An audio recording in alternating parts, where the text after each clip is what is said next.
Masahiro Matsuno with another play for the ages.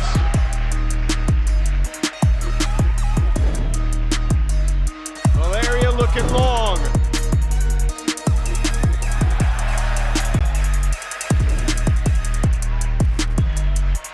Ball check gets open again.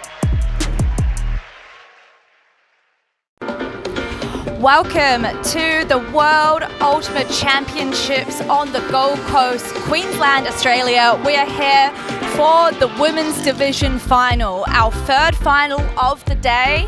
Can the US make it 3 from 3? My name is Katie Locke, along with Avril Tam and Stefan Rapazzo here on Ultiworld. Avril, how are you feeling about this upcoming women's match? It is the one that we've all been looking forward to. Colombia building throughout all these years, led by the Cardenas twins, and the US, obviously a powerhouse of this division, last time getting the job done. Yeah, this is the most tantalizing final that we've had in front of us. You talk about the superstars, both sides of the disc. You know, you can go up and down both rosters. The U.S., Angela Zhu, Claire Trope, Lisa Pitt-Caithley hasn't played too much this tournament, but she'll be back. The track record, U.S. has dominated the division, but recent form, Colombia has won the last two, once here in pool play and back in TP. Have a look at the bracket. Yeah, so this is the mixed division bracket. So we just want to reflect on the games that we've had so far this morning. We have the US taking Canada. It's not showing the score there, but it was 15-8. The US taking the charge in the second half, and fantastic defense dominance. Yeah, for sure. Canada, their defense actually coming out really hot in that first point, earning their break, but ultimately it was their only break of the whole game. They had 5 opportunities all up, but unable to convert any more. Yeah, second half, the Americans really took over. We will go back to the start here. Canada started so hot coming out with that break. Couldn't have asked for much more, but did get a second opportunity on the second point, generated a turn, moved it within meters of the goal line, but the U.S. bench did not break, and you see Henry Ng, a big game, taking this into half, 8-6. It was tight. It was a good first half. Canada was right there in it. Absolutely, and then the US just showing their class, ran away. The O-line being very stingy, only giving Canada a couple more opportunities for the rest of the second half. Their D-line just pumped. Whenever they got a chance, they pretty much converted. They only missed one of those conversion opportunities. Ultimately, US still the titans of this mixed division. They will be looking to try to make it 3-3 in the Gold Coast. Canada's zone did well to slow the US down in the first half, but in the end, too many cracks there. US just using their legs to generate run from the backfield in addition to their big game. Yeah, and double happiness for Brownlee in that final point, getting that break. You might hear a little bit of feedback in our mics, and that's because we have the wonderful Colombian women's doing a pre-game dance show for the stadium.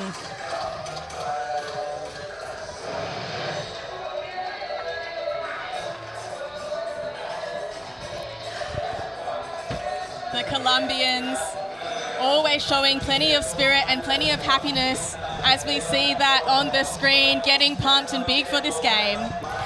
Yeah, but let's look at the open bracket that we saw at the start of the day. It was USA versus Japan, and the US was so dominant. They came out firing 5-0 to start the game. Japan started to answer, but then they came out so strong in the second half, and Japan's offense couldn't even get a look in. Yeah, they took the game away. It was a great start by the U.S. Japan turned too many times. They worked very hard. Again, this is another American team that has so many athletes across the board. They're winning so many of their contests. The match defense is just these battles that they have an advantage on before the pull goes up, and they gelled. This team gelled. They took the lead against a very confident Japanese team that won a huge quarter, carried that momentum, even a dominant performance over the Aussies in the semi, but coming into the final match, taking on the Americans, they went down early, found a glimmer of hope in the middle, and then that second half, I mean, to get shut out, for the Americans to leave their D-line on and just walk their way to that gold medal around the neck, what a performance. They are the class of international ultimate. That's right. So can the US make it 3 from 3? And what will this mean for potential for the Olympics in 2032? Stay tuned after a short break.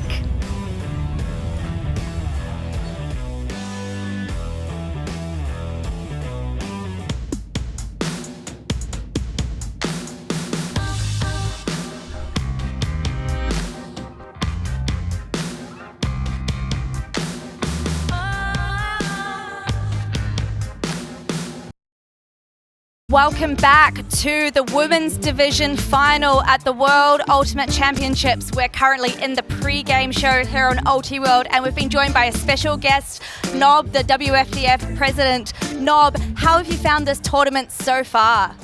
Oh, this is just incredible. You know, unfortunately, because of COVID, we had to cancel the 2020 event. So to be able to bring all the national teams back for a World Championship is just really exciting. All 1,500 participants from 23 countries have had a great week. Beautiful weather here in the Gold Coast. And so I'm just really pleased to be finishing up on a high note here with 3 great games from incredible competition.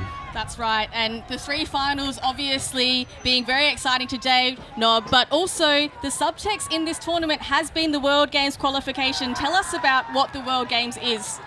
Sure, the World Games is the multi-sports games for sports that are not in the Olympics, but nonetheless operate on a very competitive, high level. And so we've been involved with the World Games since 2001 with both ultimate and disc golf. Disc golf was not in for several of the last editions, but is back in next year. We're all going to be going to Chengdu, China, and we're really looking forward to it. It's really the pinnacle of our sport at this point.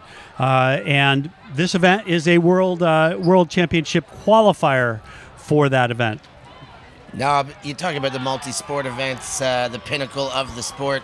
There's that big one, the Olympics, that's ahead. I know it's coming to Brisbane in 2032. Having the event here in the Gold Coast with that in mind, talk about how you're looking forward to the Olympics in the state of Queensland here as well. Sure. Well, you know, first of all, with the World Games next year, we have 8 teams that are qualifying out of this event. And so we'll be seeing the U.S., Australia, Colombia, Japan, France, Germany, and I'm forgetting China. China, of course, the host country. So that's going to be very exciting. But really, this is a tune-up for us to be able to showcase our sport for the world, for the Olympic movement. And our goal is really to see if we can get on that short list for consideration. Over the last, since the 2020 Olympics, the host city has had an opportunity to designate new sports for the event. And what's exciting is Australia has an incredibly strong program. In the World Games, they've in the last 5 editions, they've won 3 silvers and a bronze. So we bring some of that together. And furthermore, we bring an awful lot of things that the Olympics should want. Gender equality, the spirit of the game, a youth ethic and focus and interest in something that's exciting. And so I think we're excited to present our ideas. We've had some meetings with the IOC. We've had some meetings with the Brisbane organizers already. I came down at the end of March, met with the CEO and the director of sport. And actually the CEO is here today just checking us out, back from Paris on Wednesday. And so don't know what's going to happen. It's a long ways out, but we're confident that we have a great sport to offer everybody and really looking forward to possibly getting into consideration. Yeah, thanks for that, Nob. It's very exciting to think about the potential of Ultimate being in other multi-sport events. Now, just looking to today's game, I think today, US-Colombia in the women's division is the most exciting matchup of this tournament and the most anticipated. What are your thoughts ahead of this game? Who have you got your pick on? Well, you know, I think that I'm going to guess that the crowd may be rooting for Colombia just to try to see something a little different. The U.S. obviously was pretty dominant in the first two meetups of the day, but also they have an incredible program. I think going back to sort of 5, 6, 7 years before the Cali World Games, which were in 2013, they've really come such a long ways in terms of really having an incredible competitive program. And this women's team, with some of the superstars that they have, really exemplifies the best of what they offer. And so great spirit, great competition. I actually think this is going to be a barn burner of a game, and I'm really looking forward to seeing what may happen, and I'm rooting for good plays. Great. Thank you so much for joining us, Nob. I really appreciate your time and answering our questions. Enjoy the rest of the event. It's been lovely to have you here. And let's have a closer look at the Women's Division Championship bracket into this game. Bye-bye. So as we see, United States defeated Canada 15-7 in one semi, and a slightly tighter matchup on the other side with Colombia defeating Australia 15-10. Absolutely. Colombia managing to get the job done against Australia, relegating them to the bronze medal match. As we've mentioned, they have plenty of stars in Yina Cartagena, the Cardenas twins, but also well backed up by players like Montana, Ospina and Ferrero. Using their long game, despite not having the tall stature, we know that they've got plenty of dancing, plenty of game in the small space to get free. As you see here, just keeping the eye on the disc. They work hard for each other, as we saw them pre-game getting warmed up with their traditional dance moves, all in time and all in tune together. Yeah, it's going to be a great clash of styles. The U.S. can probably stretch the field, shoot it up and down a little bit more efficiently. The Colombians can change the angle, move on quick stall counts a little better. The top end of the roster, I think you got a little maybe a bit more star power at the top of the Colombian roster, but a little bit more depth throughout the U.S. Boy, do they match up well. This is going to be, as Nob said, a barn burner. U.S. perennial champs here. They're always on the block. Colombia just been getting better every single iteration of a world championship. It's all about to happen, and I cannot wait much longer. Yeah, I think the feeling is that the time is now. The time is now for the rest of the world to challenge the United States, who have just been at the top of the game for so long. And I think the whole world is kind of cheering along for Colombia to try to get that first gold medal. So that being said, the US have shown that they have such a powerful and capable roster. And I think regardless of whoever takes today's match, they will be a deserving world championship. This is yesterday's semi-final against Canada, and the US absolutely dominating. Canada is a strong side and a force to be reckoned with, but the south of the two North American rivals was able to come out with a lot of heat and take it comfortably. Yeah, US just getting the job done in the first half. They managed to take half and then didn't allow Canada to score. Best defense player in the world as it stands, Katie. Yeah, that's right. So we had a chance to speak to Manu and Valeria at the start of the tournament about what Ultimate means to them and how they would feel if they won a world championship. And it's really excited to listen in and see what they have to say.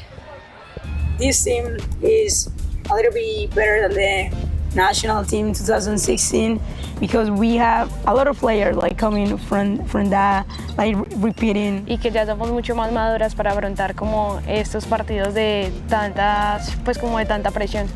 That we are a little bit more mature right now to play these kind of games that has a lot of pressure on it. Winning these and getting all the people together from different teams just feels really special too. It always feels really special, like to represent Colombia and to to show to the world like the work that we are putting, like the joy that we put when we play, like, to represent your country and just look around. It's like, okay, this team is great. I have been playing with them since we were 12 years old. So it is like coming over here and work hard with them and try to get the championship. It will be really special for the group. What a great take. It's so good to hear the Cardenas sisters and what they have to say and what our picks are for this game. I think we've talked about it. I think it might be obvious from how we've talked, but I am picking Colombia to take this game. As we hear the crowd cheering for the Colombian team as they're called out. Colombia, it's their time to get a gold medal at Worlds, and that's why they're my pick. They have developed the game from the junior level all the way up and have stifled this women's division. They've got so much depth and so much star power. So that's my pick for the game. Avril? Yeah, I agree. I also think it is Colombia's time to shine. Although I think the US women's team will come out firing, having already been beaten twice in this season, once in this tournament already. The other question is that Elizabeth Mosquera, who's a big shooter and a huge puller for the Colombian team, she is missing from this roster. So I pick Colombia, but I'm going to pick that it's going to go to Universe. I've been wavering back and forth all day. This one has split my mind. Mosquera's gone. Grajales has stepped in big time. You see my pickup there already. I'm taking the Colombians. It's time to dethrone the Americans on the big stage. This is the team poised to do it.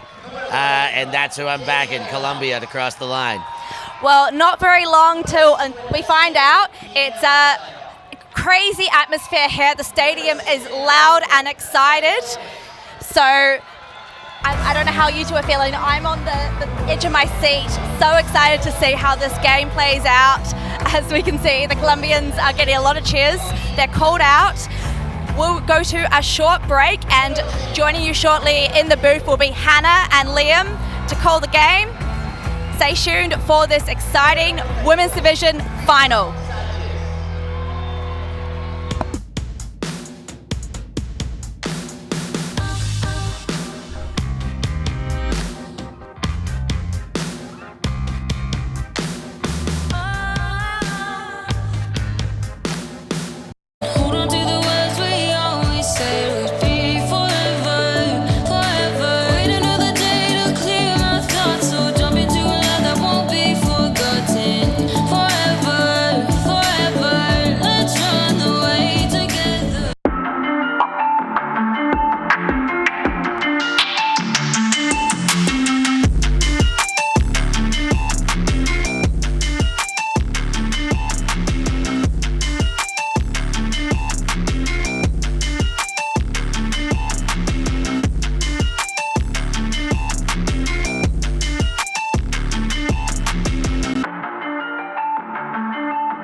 Gold Coast, the destination, the World Ultimate Championships, the stage, and the World Flying Disc Federation is rolling out the red carpet for the most hotly anticipated game of the tournament, the Women's Division Final between the United States of America and Colombia. Myself, Hannah Pendlebury, alongside Liam Grant here in Runaway Bay. 58 games played in this Women's Division, 236 overall, and it all comes down to this. Liam Grant, how are you feeling? Believe the hype, Hannah. Buy into every moment. It feels like this whole tournament has been building up to this whole division. It's been a two-horse race, and the horses are ready to run right now. And you know, Colombia beat USA in Colombia a few months ago. Doesn't matter now. They beat them in power pools. Definitely doesn't matter now. And every time Colombia beats this USA team, USA get better. They build on it. They're better prepared to take them on in this, the most important game. Well, massively full stadium here, of course. This our third of the finals this afternoon. Of course, it's one of the challenges for the USA delegation. Not always able when you're in every single final to give your teammates that level of support, but certainly this is a program to be reckoned with in terms of the USA. 7 gold since that first one in Gothenburg, Sweden, 1983, of course. Also, the pause for the pandemic. It's been a long wait for some of the veterans that were in that game back in London.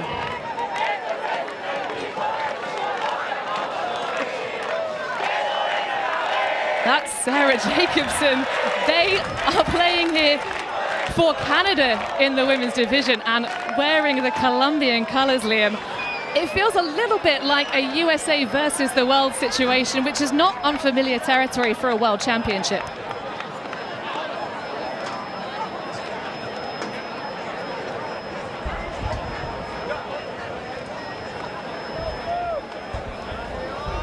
As we take a look at the 2016 gold medal match,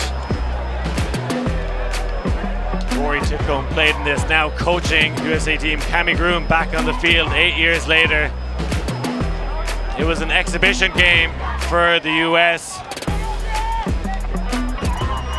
Fantastic offense in London, but it's going to be a far more difficult task here for Team USA. They've gotten older, they've gotten bolder. The Cardenas sisters are here to play ball.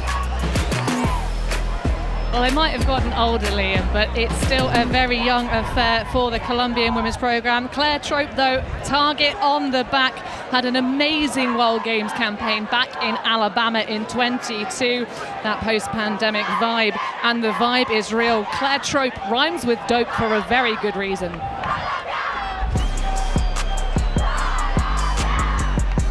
Claire Trope has been the most impressive player for Team USA, no doubt about it. Both sides of the dish, she's able to score goals, own the skies here in the Gold Coast, but her throwing prowess has really opened up opposition sides, was a standout for the World Games team, and she has to be favourite to make it again in China. How often will she be on the field for Team USA? Well, certainly someone involved in a scandalous number of points for this Colombian women's side as we close the book on our view of the DC scandal player. It's now all about Gina Cartagena. In their performances, she's been involved in about, 70-80% of their offensive goals, throwing absolute dimes and making clutch grabs out here. Able to get work done on both sides of this. You think that's impressive, Hannah? Back in 2012, she had 52 assists and 27 goals. I've never seen stats like it. Colombia came fourth, but they're already guaranteed a medal 12 years later, and she wants gold. Well, in terms of that affair, this Colombian team had the experience of visiting the kangaroo sanctuary nearby. They felt embraced by the land. They're being embraced by this crowd right now, Liam. And as we're ready for the first pull, give us the hype. Full stands here at Runway Bay Sports Complex. Can you hear their voices? Can you hear them sing 50 Warriors take to the field? Claire Chastain, Cami Groom, Anna Nazarov leads an all-star squad for Team USA. For Colombia, the Cardenas sisters marching their soldiers onto the battlefield. If you couldn't be with us today because of work, flights, family, funding, don't feel left out, because you are with us today in spirit and mind. Tim Rockwood watching in Washington, D.C. Canada Gucci tuning in from Tokyo, Japan. Ravi Vasudevan pulling an all-nighter in the Netherlands. Fiona Pang in Singapore. Bjorn Shane, Colorado. Sarah Eklund in Sweden. Mappa Santos in Bogota. And everyone on the Ultiworld Discord. Ultimate is more than a sport. We are a family. We are thinking of you today. 49 teams from 23 countries competed in 35 drama-filled games. It sounds exhausting, but it was exhilarating. And it's the USA to start us out on offense. The wind at their backs. We've gone from a crosswind to a downwind situation on Showcase Field, and every pass being contested in this breeze. Mad Dog, Anna Nazarov, veteran from that London side. Worthily not the option. Feisty fakes. High one for Zoom Zoom, Cami Groom. Trope, of course, taking that matchup from Manu Cardenas. Who else? As we see the wind firing, and so are the USA first on the board and into the bread box of Carolyn Turnquist.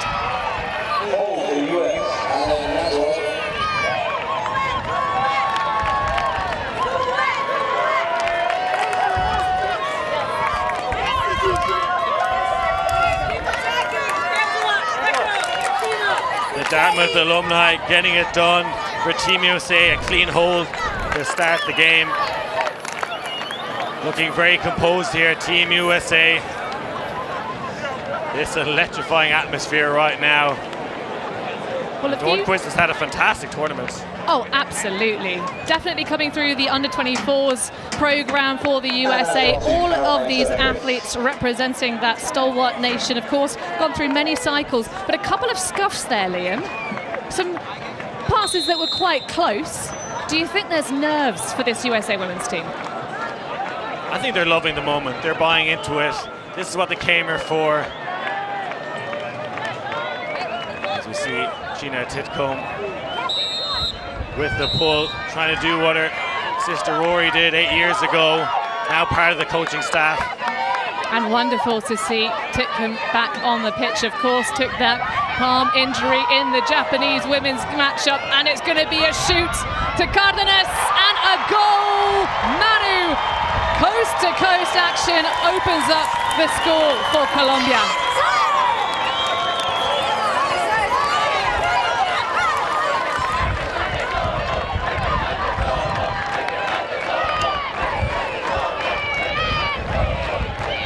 Two points in and no turnovers so far. Both teams ready to get stuck into this battle. And notably, both teams scoring downwind.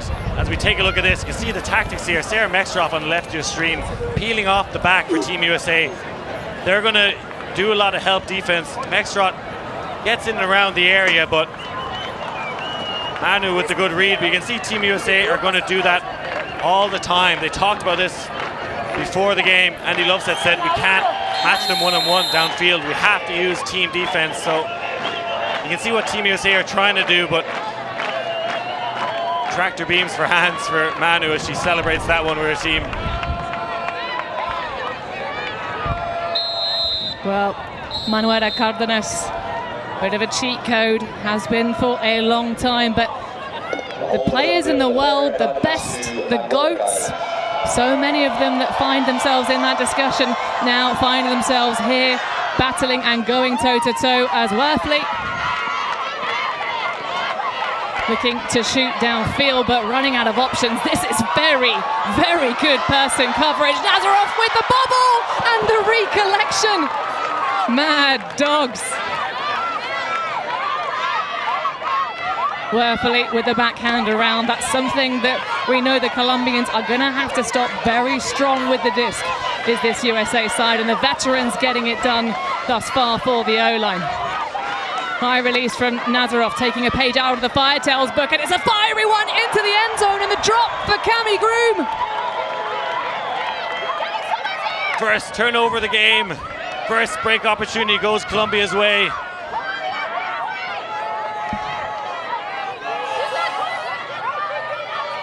Little bit of hesitation from the stack. Cardenas, of course, always sitting in that isolated spot and spots the poached off player on the far sideline, but Groom will recollect it. Trope with the dip. Now it's Miller's turn with the pop pass through to Claudia Tajima, and the Tufts player finds the goal.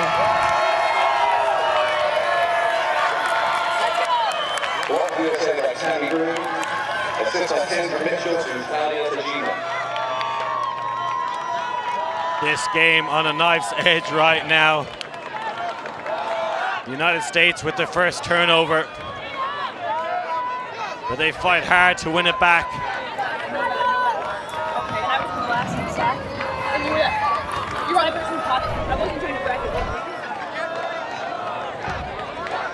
It ends up being an easy goal for Team USA, but it was Cami Groom with the drop, but then wins it back. And seeing the pressure mounting on Team USA there. Very flat forces from Colombia during that possession as well. I think we've seen that both times, maybe trying to stop the hook play, trying to slow Team USA down, but they get the hold. And it's Harris with the ball for the US. Dozer, of course, a difficult finish to the pool play matchup.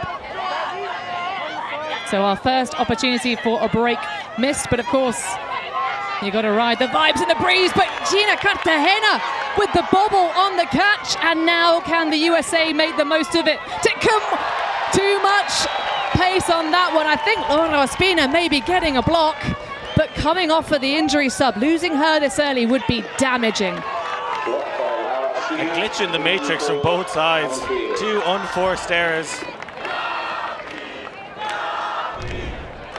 Well, hopefully these athletes, Liam, can rise to the moment and not be overcome, because we're getting way more spills than thrills so far. Cardenas opens up. It's a twin connection, but is it too big? It just sails out of bounds.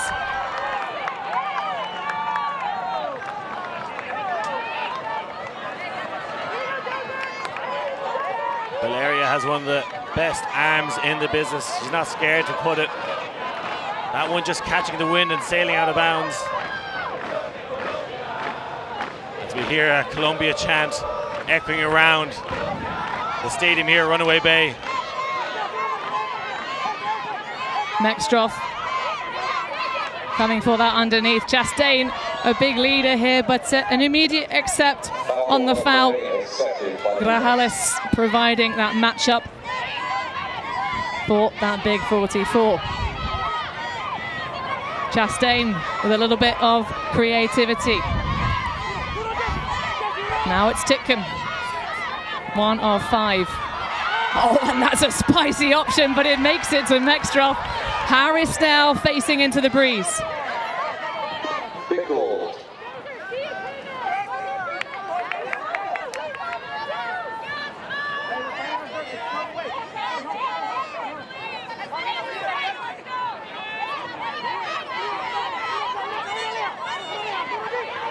Shayla Harris running out of time. Needs to find an option fairly soon, but Titcomb available.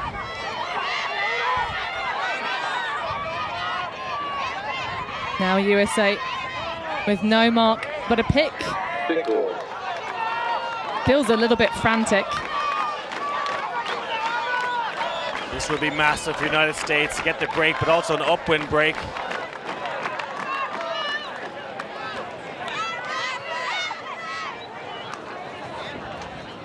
Well, we got a little bit of flora and fauna taking to the field. One of the themes of the tournament, Liam, has definitely been what the locals call the bin chickens, ignoring the Frisbee and just taking to the field whenever they feel like it. As we see Coach Mauricio Moore, of course, he dreamed about this program reaching the world stage and getting that title from way back in Vancouver in 2008, as Harris taps us back in. Oh, the dish. Angela Zhu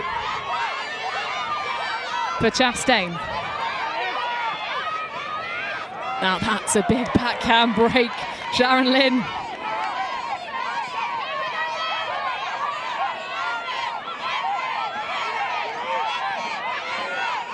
The USA really having to grind for every reset, but we're going to get a push-off foul called on the moves from Rahat Mosafari.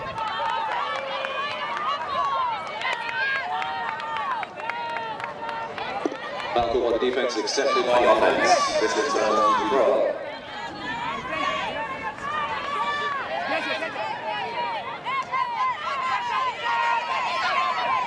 Chastain with the dish, but it's the spoils of war for Cartagena. Makes up for that earlier miss.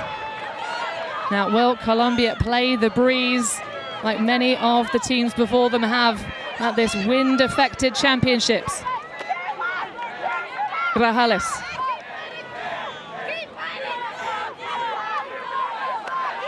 Now Uribe.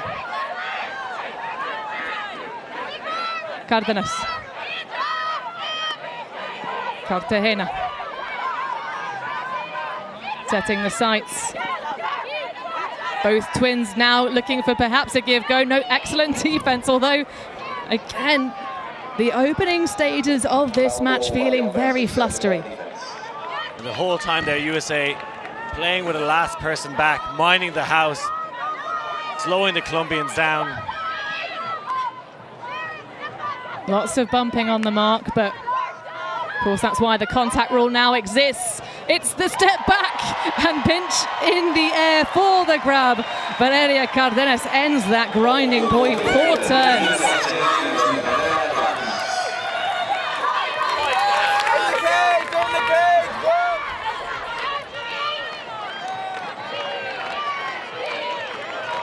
Colombia hold on.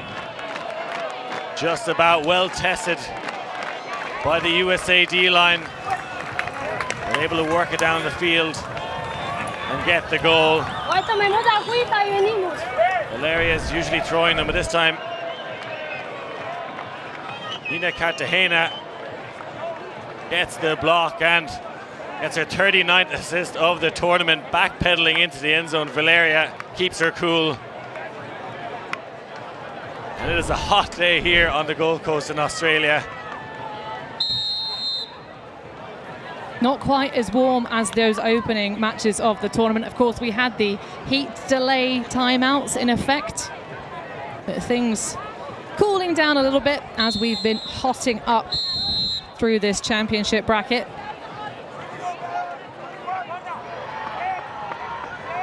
Local time here in Australia, just shy of 2:45, and per Liam's opening statement before this match, we are so glad to have every single one of you alongside us, whether live or on tape. Trope trying to put one out on a rope for Turnquist, but it's a turnover caught by coach Mauricio Moore. Still got it. That not the intended receiver though from Trope. And she's been so good at throwing downwind. Probably the best player in all divisions I've seen actually at hitting those downwind throws, but on the biggest stage in the first attempt, turnover for Trope.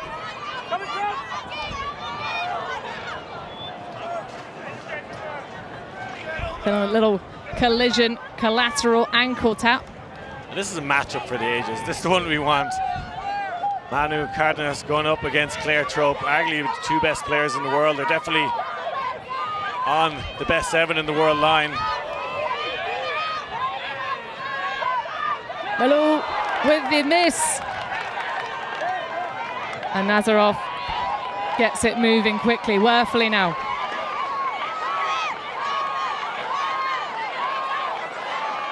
And Nazarov having to really grind out here to get open. Now it's Groom underneath.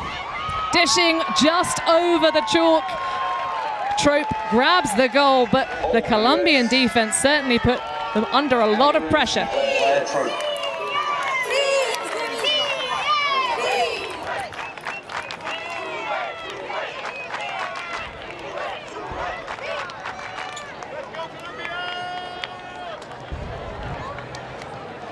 Bending, not breaking from both sides. All downwind holes so far. Who can step up to the plate and get that upwind break? Scores 3-2. Both lines demonstrating they can get it back as well.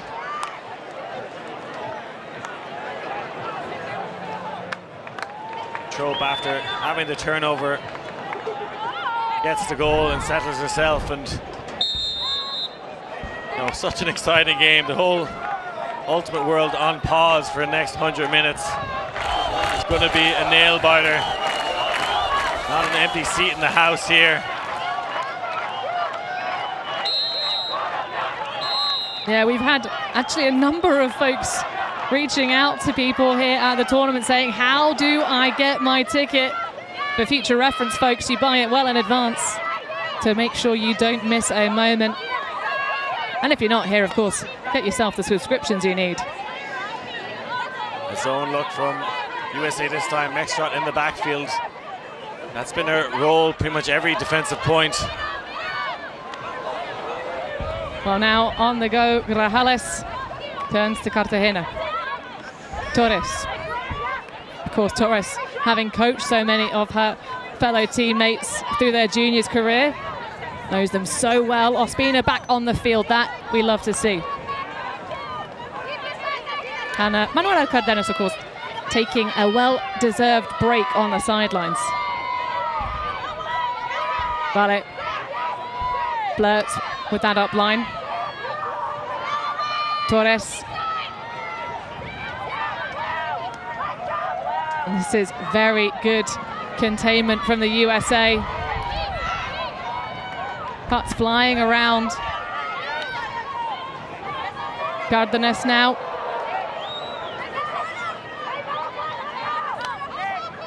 And Colombia just holding nerves of steel. Grajales thrown to with the lead, and that is a piece of serious vision for the Colombian offense.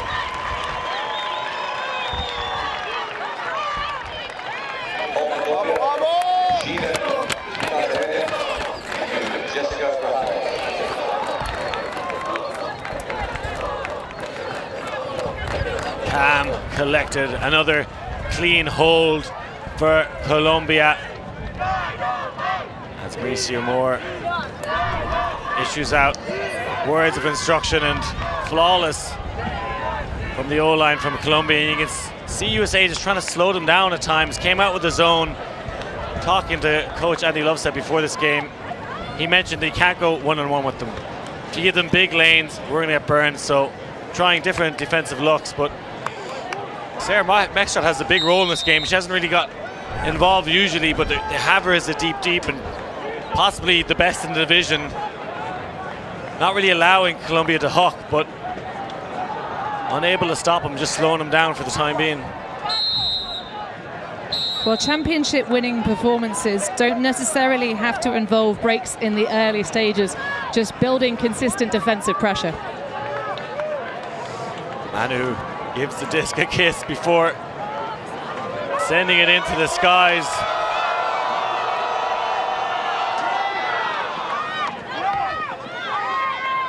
Werfeli finds the thread through to Trope and gonna go for it in the deep space. Zoom goes Groom. And that one very well weighted considering it was downwind.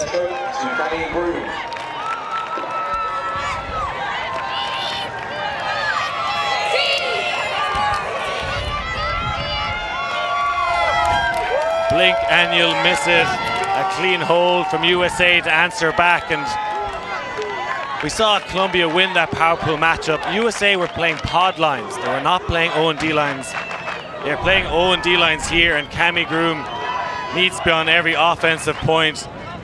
One of the fastest players in the division for well over a decade. Such a safe receiver, and you know, it was frustrating to watch that power pool game. You saw maybe D-line players playing Cami Groom not on the line. I think this is the right decision from the coaching staff from Team USA. They weren't planning to do this, but after being rattled in that power pool game, changed their attack. And you know, I think it was the best thing that ever happened to them was losing that power pool game. Team USA, what doesn't kill you makes you stronger, and Cami Groom running the Colombians ragged out there. Well, of course, this is the third cycle for head coach Nancy Sun, and countless caps, of course, coaching along the way. But that's a big old Bosch of Spina getting all the action. Glad to see her back in the field, though. And Nancy Sun played in that 2012 final, lost to Japan. So I think you really have to lose a final to understand what it takes to win one.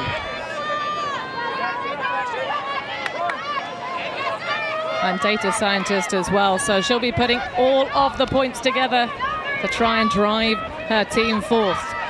Cartagena with the around to Grajales. Pick. Titcombe will just make the adjustment. And Torres providing the safety.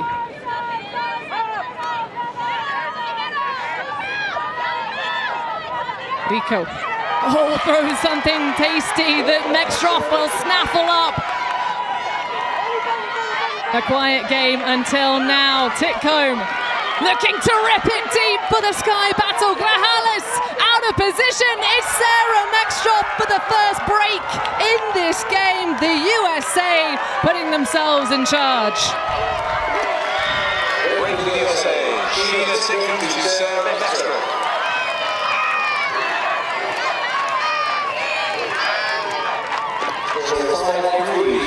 First break of the game, Team USA, Sarah Mextroff. They're playing her every D point, and that is exactly why. Like a shark in the water, she can smell blood. Goes for the go-go gadget arm, stretches out. Titcombe, no hesitation. And the bookends for Mextroff. showing her worth here in the women's final.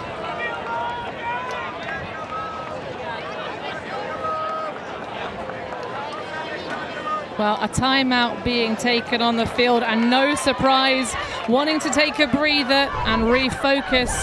So much belief in this team. Of course, question marks, very strange, but of course it was this matchup. There we go. It's confirmed. That's the yet to be decided one. Of course, because we're seeing Firetails on the podium for the first time ever. Massive congrats to yesterday's bronze medal winners. But 7 golds across the years for the USA. They've been unsettled a few times though, Liam.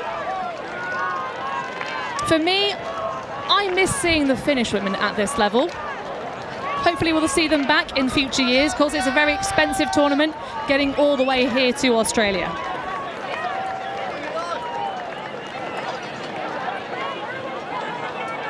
Big moment for Team USA, getting that upwind break. Need to follow through now and get the downwind break to take a commanding position in this women's final. But Colombia and the likes of Valeria Cardenas born for this moment. Well, is this the year that Colombia will finally get here? It was a World Clubs gold medal back in 22 against many of the athletes. There's a big Fury contingent being represented by this squad. Although, of course, that being the club division, people were saying, well, do they have the depth back home? Every single of the 26 roster spots being filled here by players not just from Medellin. Cardenas has Torres available on the far sideline, but that is the weaker side of the pitch. Right now, there's going to be a foul call, I think, on that play. And we don't like to see that in a final. Of course, all of these players really trying to grind through. The USA, in a contrast to the pool play match, playing a very aggressive, tight style of defense. The Colombians had managed to pocket something that meant that they were trying to kind of just give that channel, make them throw around, make them attack a shoulder for a catch, but the tight defense does sometimes cause contact. The intensity turned up to 11 right now. USA came out of the zone look there and they transitioned to match defense, and I actually think this is going to be a very spirited game. These teams know each other very well, and that's just an unfortunate incident.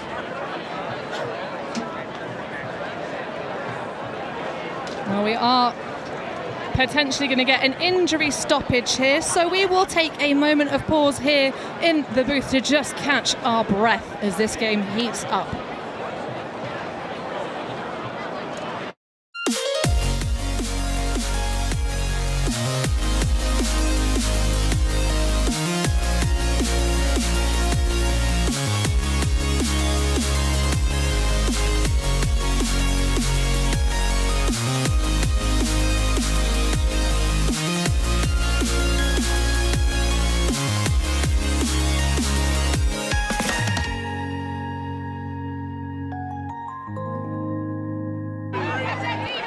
Alejandra Uribe leaving the field under her own steam.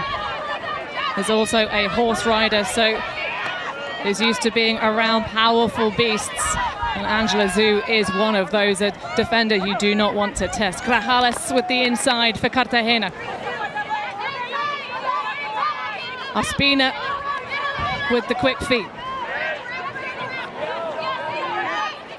One of the things the Colombian women do so well is just attacking the mark with their fakes. The Canadian women certainly happy to just wait for it, and wait for a moment of opportunity here. Manuela Cardenas provides.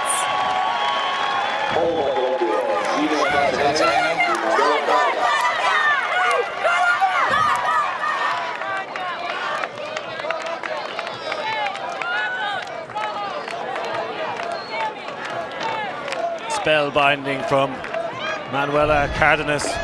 She's just too good for this game. And we haven't seen a hawk from Colombia since the very first possession and even that was hotly contested. It's very clear what USA are trying to do, slow them down. No hooks, no deep shots, make them take lots of passes, and unable to get a turn there, Team USA, but they're keeping the Colombian O-line on the field for a very long time. And that's going to stop them crossing over. I feel like if Colombia are allowed to score quick points, that's going to save their legs to allow players cross over. So relatively honest lines, except for Manuela, who's not from this planet and will play whenever she wants.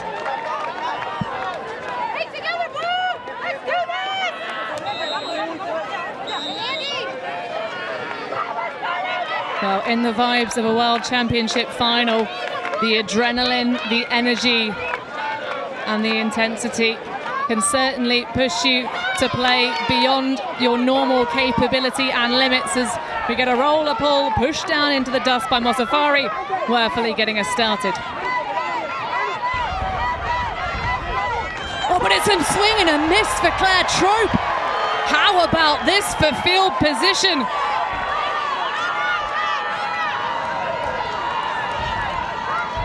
Cardenas with a little bit of dancing in front, the wind fluttering the jerseys.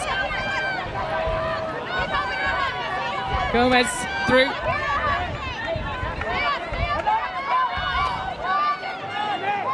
These throws like knife through butter, and a stumble and a ground strip. Ximena Montaña cannot keep the grip on the rim. Oh, I love that throwing form, but oh my goodness, what is happening to this US women's O-line? Drops the clock. Are we going to get the break? And a pit call. Oh, foul call. Big break chance for Colombia. They had the clean hold upwind. USA couldn't do the same. Yards away from tying it up. Cardenas and Turnquist. Foul contested. This will stay with the throw.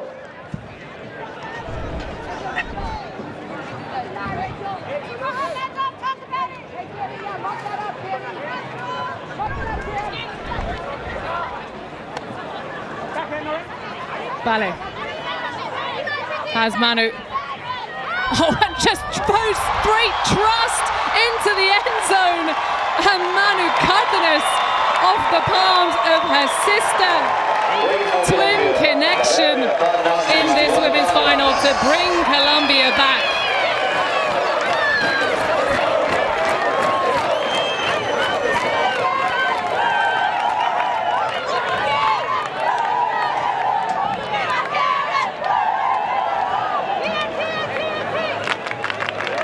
The Colombian crowd pumped up right now. Drops of plenty from Team USA. Not holding their nerve in that point, just unforced errors from Trope and Cammy Broom. The safest hands nearly on this USA team, but Siri turn on flight mode as Cardenas tucks and rolls and gets a brilliant goal for Colombia. That is a break downwind. We are back on serve. Well, it's not the trickiest wind we've seen so far this championship, Liam. 31 kilometers per hour, because of course clicks is the local speed currency here in Australia. It's definitely risen to almost double that at points in terms of gusts. So everyone should already be adjusted to tracking the disc all the way into the hands, be expecting those occasional adjustments. But the USA finding themselves back on serve. They must break the same to have this one go all the way.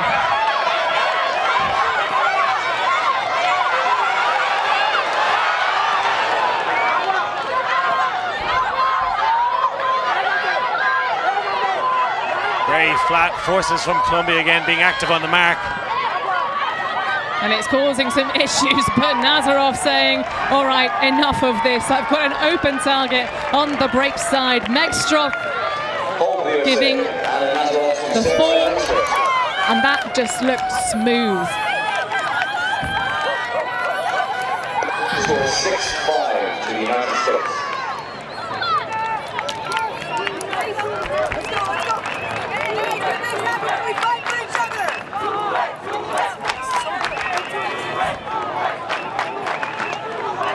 USA steadying the ship after some unforced errors. They send the same players out there again.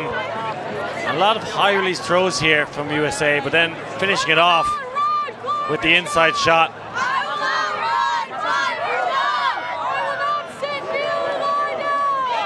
And I like that from Team USA. You had Trope and Groom with unforced errors. Trust them to go back out there and score. And they do just that. I see Colombia playing very flat on the force, and again having someone hanging back, maybe on that far sideline, helping out on the deep shot. I was maybe hoping for a huck fest, but both teams kind of neutralizing the deep game.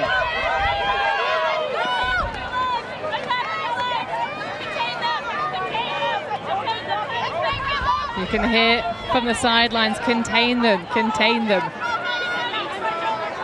Well, there's a couple of folks on this Colombian side that really will not be put into a box of any dimension as the USA try and use the zone to get the turnover. Slows the Colombians down.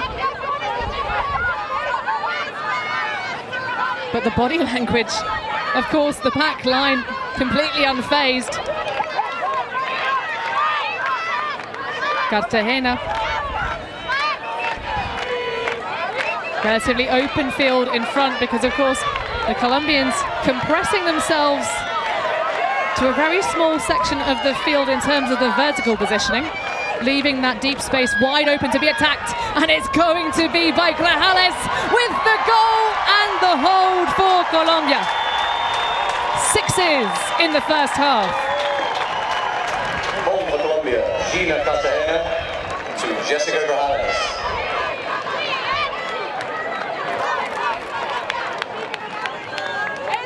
Score 6-6.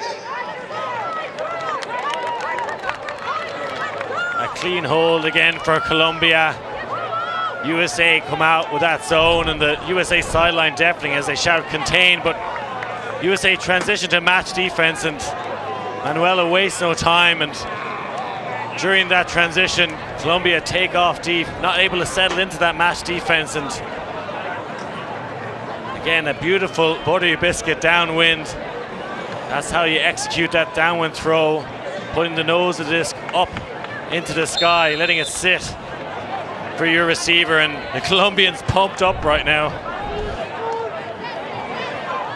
We're used to seeing umbrellas at Ultimate World Championships, usually for the wrong reasons. I guess this is the right reasons. I guess you need an umbrella no matter what World Championships it is. It's a slip, slop, slap down here in Runaway Bay, as neither team able to run away with an early stages lead here, all leveled up as Colombia come out and try again. Worthley. Oh, that one just inches away from the grass. Now Claire Trope trying to use the power position. Nazarov through. She's been playing for the USA since 2012. 9 years into her playing career. Getting it done in style, and that's a beautiful catch for Sam Rodenberg in the wraparound shades.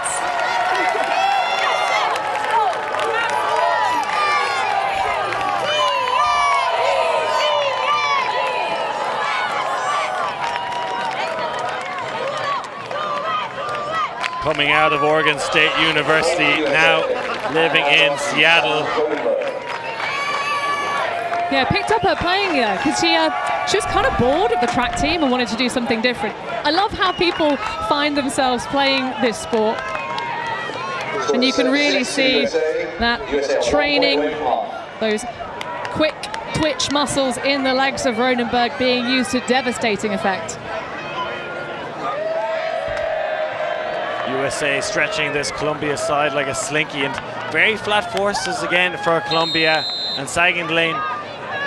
We've seen USA bring out a load of different defensive looks. They got their zone, they had the kind of poachiness. It's been the same look a lot for Colombia. Maybe like to see them mix it up, try a zone of their own, maybe just go with a side force. The sun shining bright here in Queensland, Australia.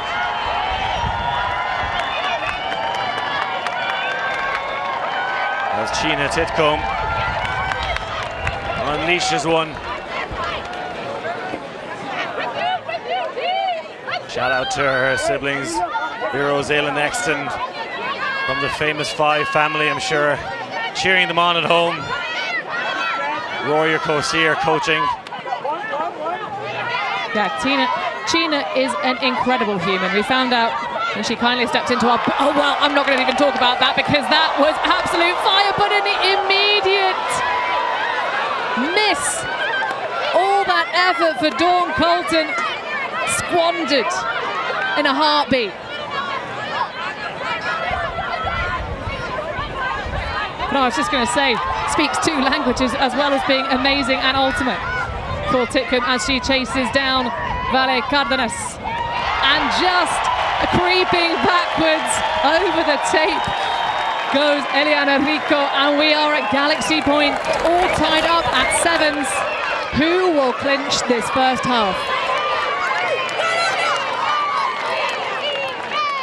Galaxy Point, as we call it in Europe, and USA working hard to get the blocks, but that one coming gift wrapped as they gift it back to Colombia. Got to capitalize on those opportunities, and it's just focus. And you know, it's a hot day. They're grinding those unders. It's hard to keep your focus. And that was a hand block. Before you even realize it, they gift it back to Colombia. No hesitation on the second attempt. Well, Dawn Colton catching me fangirling a little bit and giving us something to get excited about in terms of the defensive efforts for the Chapel Hill athlete. A hockey, field hockey specifically, not ice hockey person.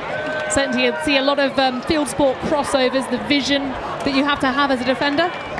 But the impact of the twins so far in this game, of course, the Cardenas twins, if you haven't been paying attention, almost every point for Colombia so far, Leo.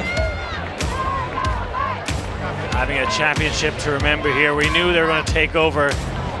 I remember them first bursting onto the scene in World Junior cycles, particularly 2012 in Dublin, getting a massive win in the junior division, but they're here to do it in the big leagues, and you really feel like they're born for this exact moment, hitting their peak at the right time. Well, they are summer babies, of course. They turned 18 while they were at the World Games in 2017 in Poland, in Wrocław. So, I mean, in terms of the longevity of their playing careers. I think we're seeing probably universe point lines. Here, the 7-7 situation. You've got Valeria, you've got Manu, you've got Cartagena on the field for Colombia. Big collision downfield between Trope and Manu. Well, in live, I kind of feel like Trope just brought that contact on herself by not really being aware of the position of Cardenas. Yeah, you were coming to me in front. Here and you jumped laterally. I'm at speed. You were coming to me. So what do you want? Me open my legs. No, I want you to not jump in front of me when I'm at peak. I was there. You were coming in my way. Okay. Can we take a deep breath and try again? Okay. Let's try again. Okay. Here's what I think. I think you moved on a lateral line that I wasn't able to avoid that contact because I'm running here and I think I took a step here and I think I went around and I think you jumped me laterally in such a way that I felt like I couldn't avoid that contact. Yeah. So was it? So let's say that way. I really thought that you were coming to me and I just put my body not letting you go. But without I say, let's say that one. And Can I ask, did you all cut on your hand? Did that just happen? Can you cover it, please? Can you? It's not. I don't think it's my blood. I think it's. Are you okay? It's gone. Has anyone got open blood? No. Okay, great. So foul accepted. Yeah. I don't think happy? it's my Thank blood. you. That's been Thank one you of for the your quotes of the tournament. Fouls accepted. And you know, we don't want those collisions. It's a non-contact sport, but I love how quickly both players got up. I'm happy to continue. If it was a game of soccer, they'd be rolling around the ground for a while. Yeah, looking up. Ref, did you see what just happened? But instead, it is the mental fortitude of Claire Trope saying, hey, let's take a breath. One of the key factors, of course, of this self-refereed, spirited game, and we're definitely getting spirits out here on the field as Colombia go wild to try and get a block.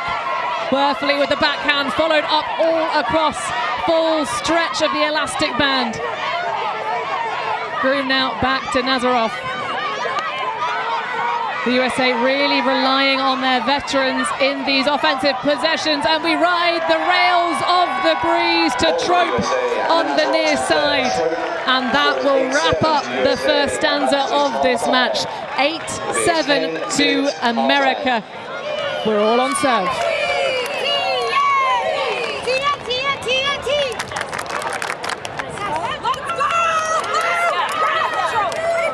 This is a championship we will never forget. We're getting the juggernaut matchup we were all promised. Mauricio Moore will go to his tactics spreadsheet, looking at ways to unlock this USA O-line, but keep their cool to take half. Claire Trope taking over here in the first half. Well, let's look at some of the numbers of this matchup so far, and unsurprisingly, all but one equal, even Stevens. Almost looks like I'm seeing double there. Notably, the United States got the upwind break. Then Colombia went out there and marched the whole way up in a clean hold in offense and got the break back on the downwind. So maybe United States finding it easier to break upwind, but Colombia scoring upwind on the offense a little easier. You can't separate these two teams right now. You really cannot, Liam. And we know for sure that the Colombians will have chosen defense regardless of the outcome of the flip. But in terms of these two teams at the moment, can barely be separated by a hair. So we're going to throw down to a sideline interview with one of the coaches of this staff, Rory Titcombe. First off, is there a little bit of pride right here for how well Gina's playing? Always. Got to shout out my sister, and it's such a special opportunity to be on this national team with her. We've seen very few hooks from Team Colombia. Seems like you're often trying to shut that down, having someone last back, trying to own the house, mind the deep space. Is that a tactical decision? You know, we have been focusing on building pressure this entire tournament, and for us, pressure starts on the mark, and I think you're starting to see that result at the line of scrimmage with really active mark, protecting the around, and preventing them from getting into their primary spots. Well, Dawn Colton certainly doing an excellent job on that. However, I think in terms of my question for the second half, you're getting opportunities, but then immediately missing them. How are you going to convert and hold your nerve? You know, one of the most special things is that we get to take the chance to take a breath right now. And our energy has been phenomenal in the first half. And I'm really excited for us to just come together and focus on doing the simple things right in the second half. And I know that when we do that, everything falls our way. Tell us more about the energy on the field. Are people enjoying themselves? Such a great spectacle, getting the final we all deserved. Absolutely. It's, a very, very special opportunity for every player who earns the right to be in this game. And I know that every person out there, every person on the sideline, everyone on our team is just so proud to be here, be representing their communities, and have earned this opportunity to be on the world stage. Well, certainly representing everyone everywhere about how amazing the women's division is this season. Thank you for your time, Rory, and good luck for the second half. Thank you.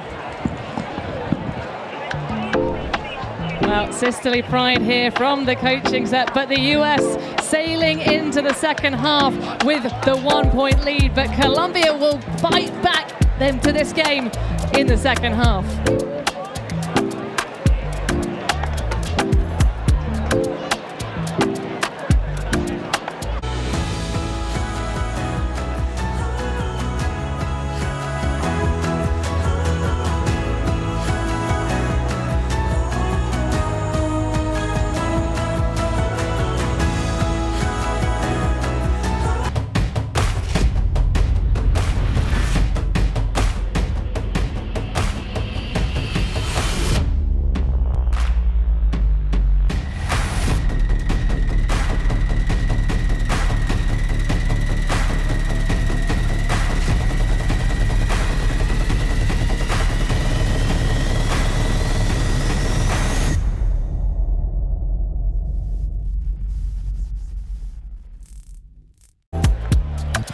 Welcome back to the World Ultimate Championships Women's Division Final. We're at half-time as the United States have taken half 8-7 over Colombia. My name is Katie Locke and I'm joined by Avril Tam, Steph Rapazzo and Ian Turner. Hey team, what did you think of that first half? Really frenetic. It was 2 clean holds to start off the game, and then it was break opportunities with no one able to convert. Eventually US getting the first one, but Colombia hot on their heels, getting one back, and then finishing off with a few more clean holds for the first half. Yeah, going to Galaxy Point, I mean, we couldn't ask for too much more than this. The pole chase on Galaxy Point, of course, we avoid contact in this sport, but to see that kind of intensity, Manuela Cardenas running down into Claire Trope, the two of them in hot pursuit, when neither of them were even targeted, it shows what kind of intensity we're going to get, and we're going to get throughout this game. This is as close as it gets, right? Both teams with the same number of breaks, the same number of break chances. We understand that the disc is going to be valued like gold in the second half. The team that can avoid some of that freneticism, Av, is going to be the team that comes out on top in the second half. Yeah, literally the only thing separating these two teams at the moment is the fact that the US started on offense. They were able to get a break up, Colombia answered, and the number of turnovers, the number of breaks, the number of break chances is looking essentially identical. There is very, very little separating these teams at the moment, and it is absolutely anyone's game going into the second half. Yeah, I wonder about Colombia's legs down the stretch. They've been having to double shift Manu a little bit. That's not to say the Americans haven't been doing the same with some of theirs, but when the chips are down, do Colombia's stars have the legs to go step for step with the American depth down the stretch? They've definitely got the star power. You see Manu there, big, the first break, laying the body on the line, nearly a Callahan just before that. You're right, the Americans are doing it, but not as frequently as the Colombians, double shifting throughout this game with the Cardenases specifically, among a few others. Interestingly, we have noticed that the USA, some of their turns have actually come from throwaways, whereas the Colombian turns, it is just those big blocks. So you can see there are some jitters from the US team on their offense. Yeah, it'll be interesting to see in the second half if those are cleaned up or if Colombia is able to take advantage and get more breaks if the US turns over on offense. So heading into the second half, what are we thinking, team? What is the adjustments that you think the coaching staff will or should make? I want to see the Colombians find a way to disrupt the American offense when it's going in this quasi-downwind direction, whether that's the American offense or the D-line offense with the disc. Most of those possessions for the United States have looked relatively simple, whereas the Colombian offense had to grind out a few more of those. I think you guys might agree. I want to see what this Colombian group can do to disrupt that attack. Yeah, I feel the same way. The disruption is where it's at. Getting that defense going.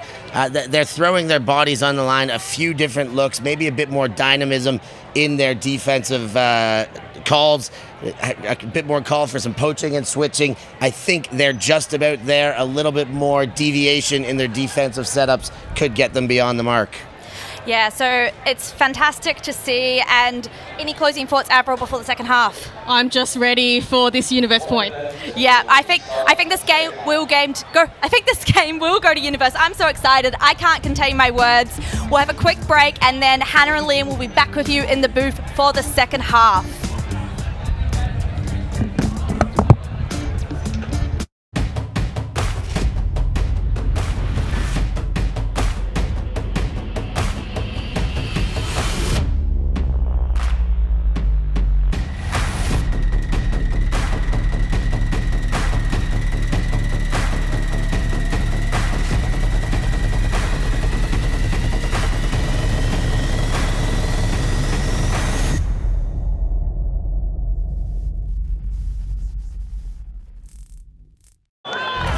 Readying the charge for the second half here in the women's division final. The USA on serve 8-7, but both teams have unsaddled each other in the opening points.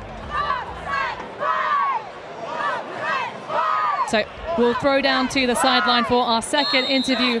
Uribe, it's sad to see you taped up, but how are you feeling now about letting your players move forward in this game? I feel a little bit sad because I really wanted to play this game, but I trust in each and everyone that's in the field. I think we're a really strong team, and I trust them all. What words are being spoken by Coach Mauricio Moore in that halftime huddle?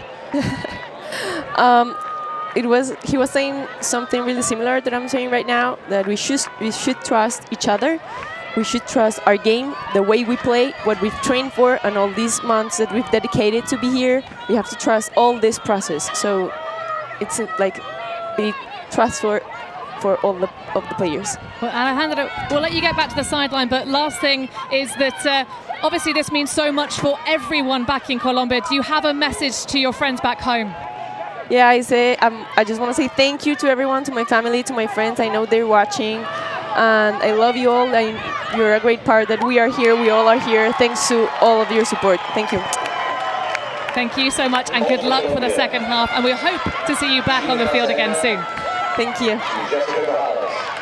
Alejandra Uribe, of course, a big loss. The Medellin entrepreneur, very businesslike and professional out here on the field, but she's going to have to sit on the sidelines and watch her teammates rise. That was a very swift, very clean and calm performance for that offensive hold. We're all tied up again. Vamos, Colombia. But nice downwind hold, and Gina Cartagena has been in top form all tournament long. Stat leader 12 years ago. Now sharing the top of the score sheet with the Cardenas twins, but just so focused, so prepared. Exquisite throws, particularly hitting that downwind end zone. She's unstoppable right now. Well, of course, not far away from, it's Vare at the top of this division overall. 6.12 per game at the moment for the numbers. Gina Cartagena around about that, 5.38. Lufka Volchak in the third spot at the moment for Germany women. And of course, it was a teammate in that final back at the World Ultimate Club Championships 22 in Ohio. But bringing us back to the present moment, it's Mad Dog staring it down. Oh, and a great reception from Trope. Way to hang on to that.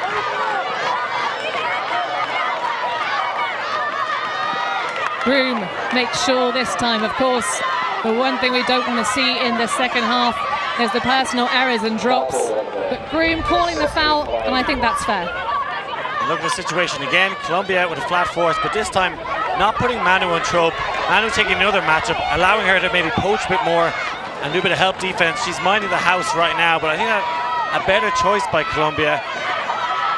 She's struggling to shut down Trope, take another matchup and allow herself to switch. Well, an expansive play that's going to sail well over everyone's heads. Carolyn Turnquist turned around there and thought, what happened to that one? The wind.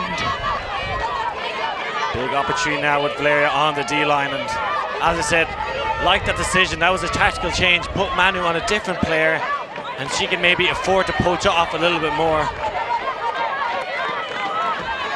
Cardenas has been doing a whole heck of a lot of goaltending at this tournament. The rest of the players, of course, then given the take away the under assignment, and they are very good at doing that with their speed, but can they find a way through?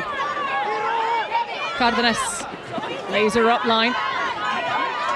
Natalia Gomez now, one of the Bogota players on this Colombia roster, squeezing for Cartagena.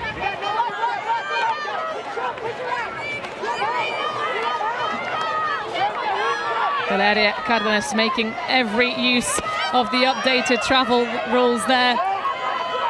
Going for flow. And Manuela Cardenas, stutter step against Trope, wins the battle and the break for Colombia. 2-0 for the second half.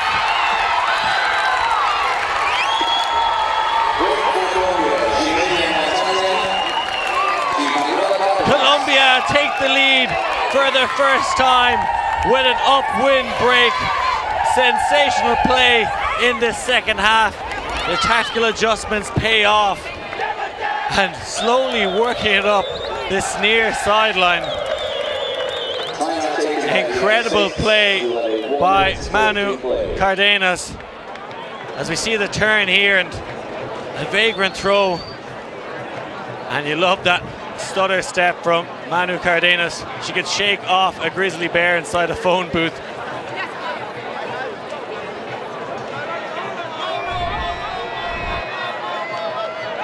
Cardenas with a sensational performance in this second half. Cardenas. Remember that name. You're gonna see it for probably the rest of your playing career if you're watching this as an ultimate athlete yourself. But one of the veterans coming unglued there. Anna Nazarov has been pulling such a heavy workload in this game for the USA. 4 assists so far. So 50% work rate.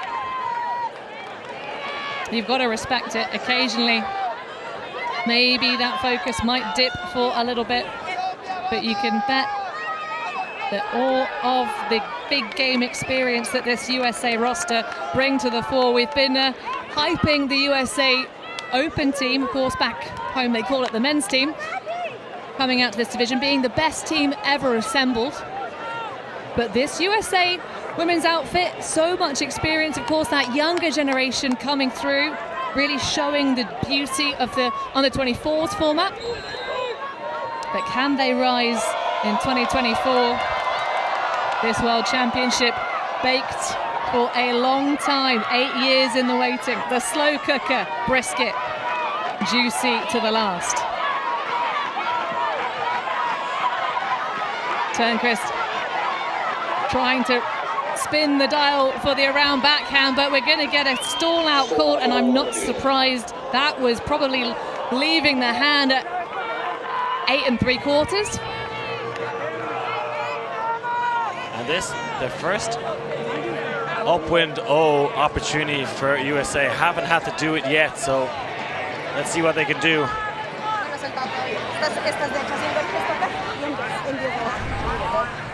Genial.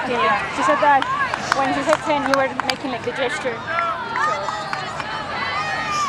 Okay, I thought I saw it in the air as I heard 10, so I'm gonna. Stall is contested. Stall restart, stalling 8.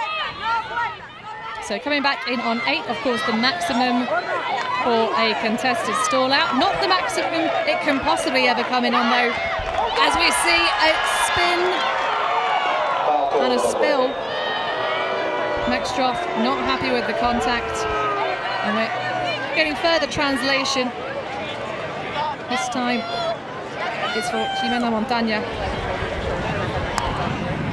Cuando debe atraparlos.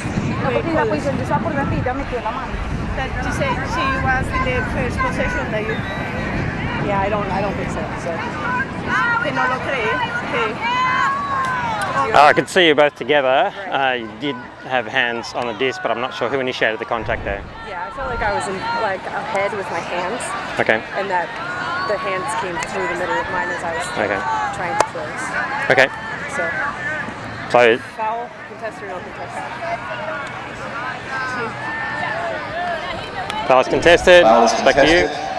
Are we back on 6, Ruben? You felt that Montaña had a good position to defend, but maybe stepping in, initiating contact there. She goes for maybe a shoulder. Maybe didn't need to do that. You felt like she was tightly marking Mextroff. Well, a series of opportunities there for the USA to escape the corner, and it's going to be a break. 3 in the row to open up the second half. This Colombian team, I don't know what they've done, but they are changing the game out here.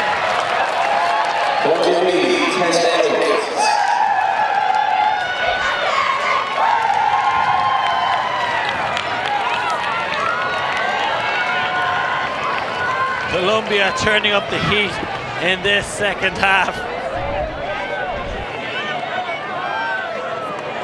Let's see another quick turn from USA, and Montagna puts on the jet boosters, gets a bit of contact herself, but rides it. Musafari chasing shadows there. The story so far for the USA women is a lack of focus. On that replay, it certainly appears that Claudia Tajima, going to make the clap catch, is looking over the left shoulder, trying to get that quarterback read, that sight and vision on the field. The tough Salam with a little bit too much haste to get the disc moving out of that danger corner. For 3 national championships under the belt with Brute Squad. But sheer force of will for Colombia, rising to the challenge. It's clear who the crowd favourites are. It's this Colombian side. Manu kissing the disc on the pull as always. Backs against the wall. Now for Team USA. Can they come out fighting?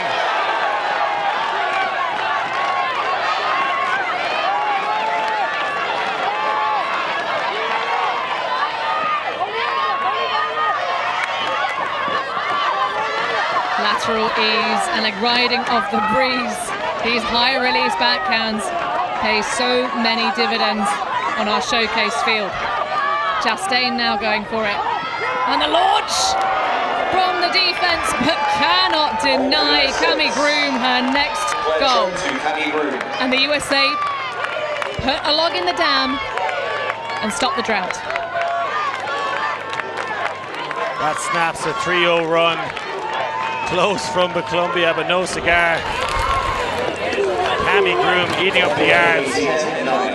She was marked by Manu Cardenas at the start of that point, but Cardenas hanging at the back of the stack, and a bit of blown coverage gives him some easy yards.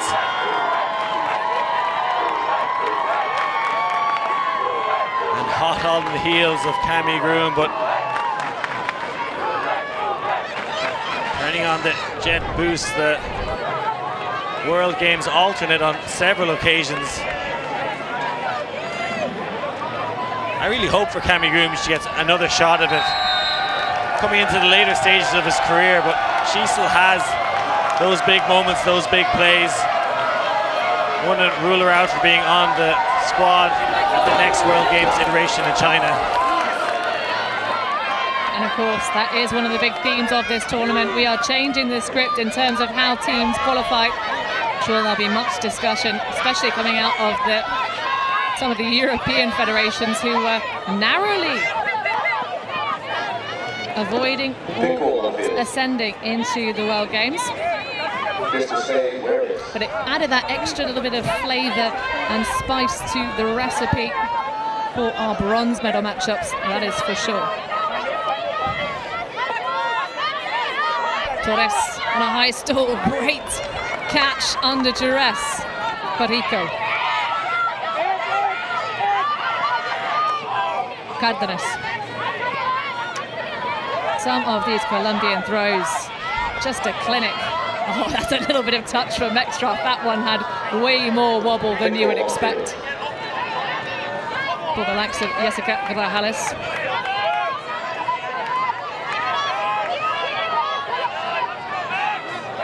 Cartagena now. Floats one up and abuses the poach off. Of course, Grajales a favoured target as we get another foul call. Accepted by the defense. Rico getting a bump from Harris.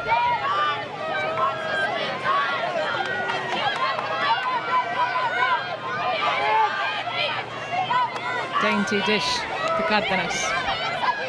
It is again such grinding defense from the USA, and it causes the stifling pressure, and Torres cannot come up with the goods. Sneaking the hand in the cookie jar, Laura Ospina. I'm surprised Hecko didn't call a foul there, but happy to play on. Well, it's such an iconic look, the sort of double buns for Abby Hecko. But she's a real playmaker that's happy to go through contact. because I think that was relatively minor, especially for some of these athletes that play under the USA rule set. And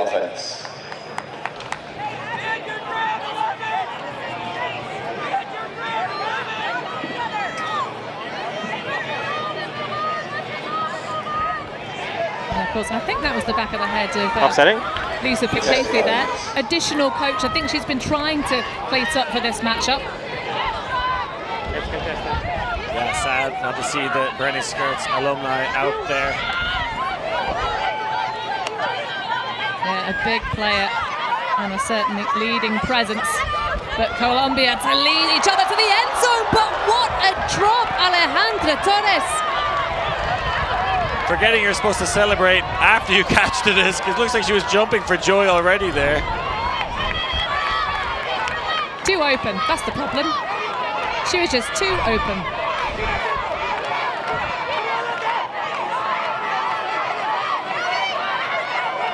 Echo having put trust in the team to get a second effort at the defense.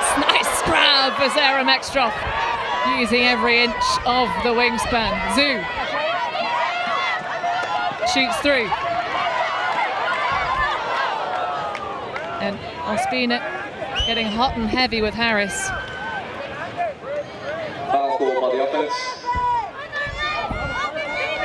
And Ospina's ready to come off the field once for an injury after taking a big hit. I have to start calling her the jukebox as she's involved in all the big hits. This is about the guy from Colombia. Yeah, like we're doing this, right? Ojo atrás con Vale. You want me to stay back? You're coming back? I'm leaving. Jesse. Abby has no coming. Nada por el arroz, nada. 45 back. Ale, es ella.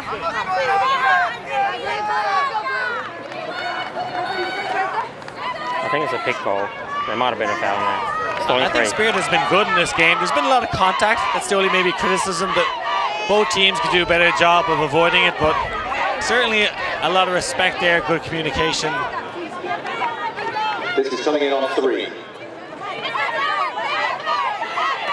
Well, certainly for the USA, this is about emotional management. They've got every tool in the box, every skill you need. Cheng trying to find space to attack in the end zone. Doesn't have the late dish. Squeezes out the around to Zhu.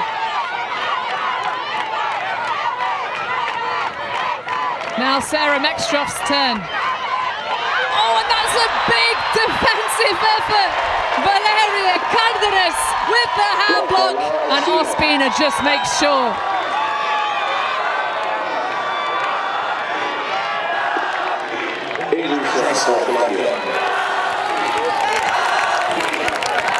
Looks like Ospina is coming off the field, and who else but Manu Cardenas to come on. Cardenas, a great addition to this line now.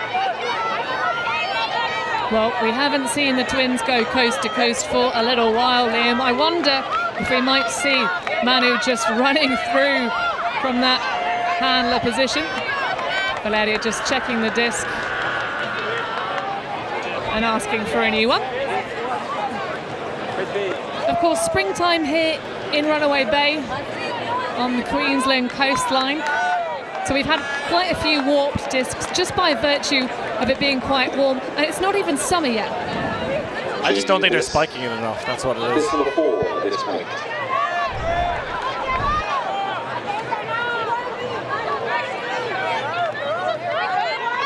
What a sensational play. Coming up clutch when it matters most. Cardenas, cable connection. Pick as Harris runs down to the attacking moves of Manu.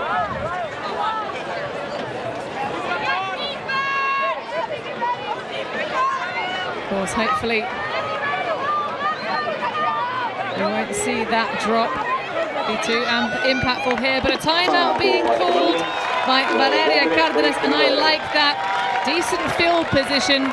They're going to just go and chat this one through. I think that was a tired out. I think Valeria not happy what she's seeing downfield and decides to take a breather. And a bit of a sing-song now from the Colombians.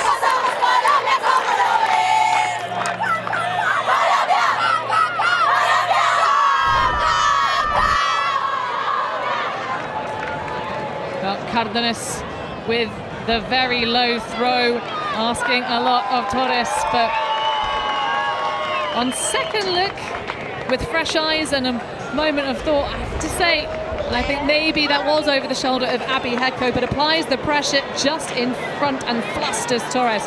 But these two teams going punch for punch.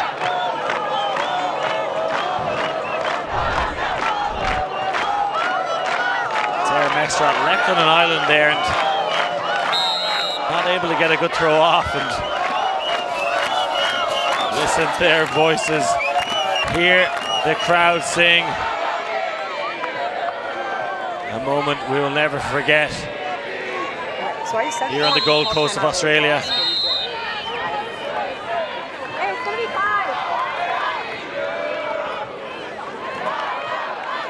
This will come back in on 5. Well, just 1/2 an hour of ultimate now to be played of the 100-minute regulation time cap. Grajales looking to try and get away from the sideline. Great effort from Titcombe. Now it's Torres. Colombia just squeaking it down that sideline, but coming up clutch is the defensive pressure causing the miscue.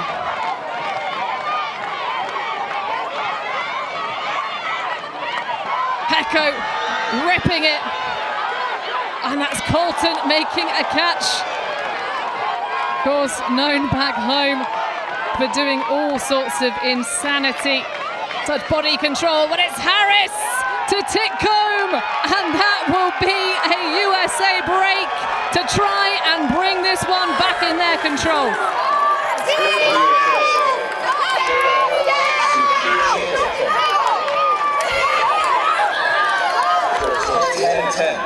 And we're all tied up again. Gina Titcombe raising the roof. Number 77. Remember the name, remember the number. It was Angela Zhu, though, who got the block, and oops, Manu Cardenas. And this is a spicy throw, but living on the edge, this USA team.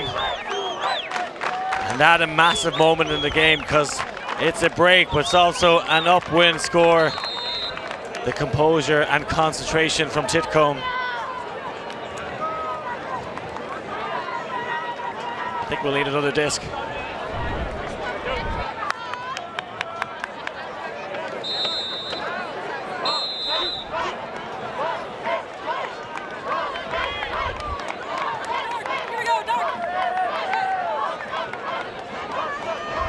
Nancy Sun enjoying the atmosphere here, focused on this match. It's been so close, just chipping away at the scoreboard, nudging in front as we reach towards the final finish of this World Championship. Trope with the touch, but that is going to come back, I think, on a foul.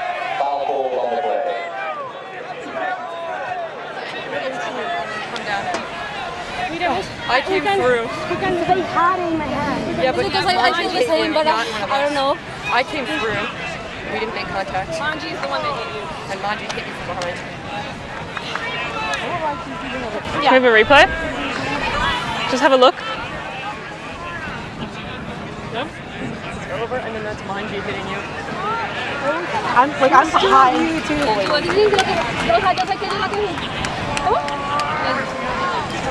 I mean, because it wasn't just Manji over there.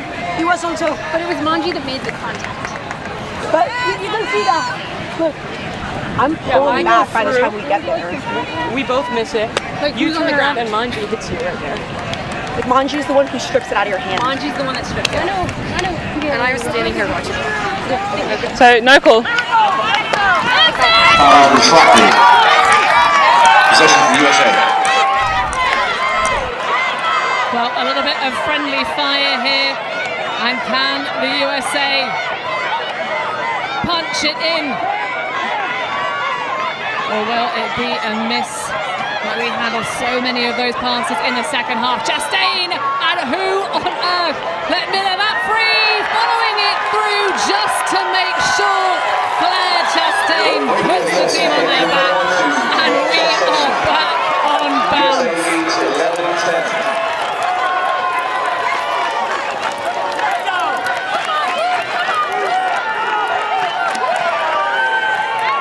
Another lead change in this game. Shakespeare couldn't write a better script. Colombia went up 2 goals, but the United States answering back now with 2 breaks to take the lead, and that was a power line from Team USA. We saw Groom out there, Angela Zhu back out, Chastain. Trope has been playing a lot of They get the job done and take the lead back. I'm surprised that call being retracted a little bit from Colombia. There was plenty of people in the mixer there, but good spirit listening to their opposition and accepting their interpretation of the situation. It's an interesting one. No one really saying, did Mario Ferrero have a disc at any point? And certainly, it does happen. I think for me, it's a sky ball. It's a swing and a miss on a throw. So in terms of this one overall, look at the track down though of Cardenas. That's insane. But everyone trying to avoid contact, just getting up in the mixer. It's what happens in windy affairs. But the Colombians making better use of their opportunities, but getting broken and behind again in the game. Colombia will now have to break upwind at some point if they are to take home the gold medals. Well, we know they were talking about having belief in this match, and certainly they believe in themselves. But I love a little bit of leading from the booth, giving us that shot of Nancy Sun just before we see the power line.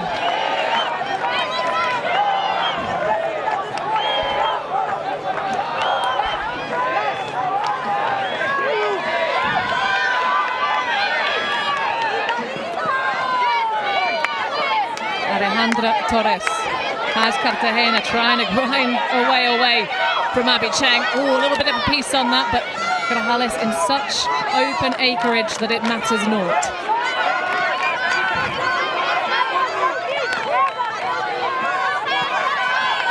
This lateral movement, but really using the space so effectively. Where is the help? It's so far away. The discipline of the stack for Colombia right now, really winning the day and allowing them to get those yards. Rico around to Cartagena. Now Manuela Cardenas. Oh, and that's an escapee on the far sideline, but a bit too much excitement on the throw, and it will be snaffled up by Harris.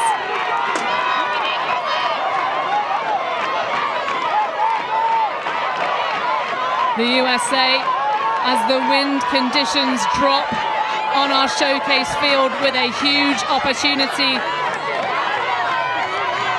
Nazarov being folded into this defensive line. Now having to grind all the way around the back. Great adjustment from Cartagena, and we get a throw at the floor. Denial defense from Colombia when they need it most.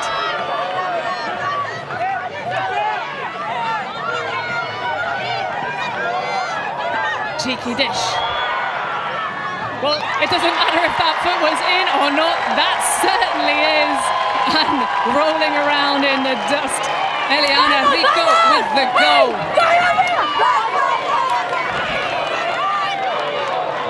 The founder of Bamboo The women's club back in Colombia going to task. It's a game to 4 now, Hannah. Nothing separating these two sides. A game for the ages on her hands.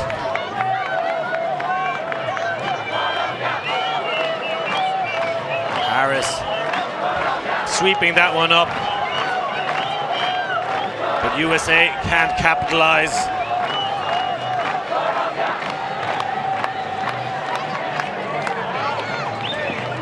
And the Colombian fans on their feet right now. Who's got the legs to win this game? Who wants it more?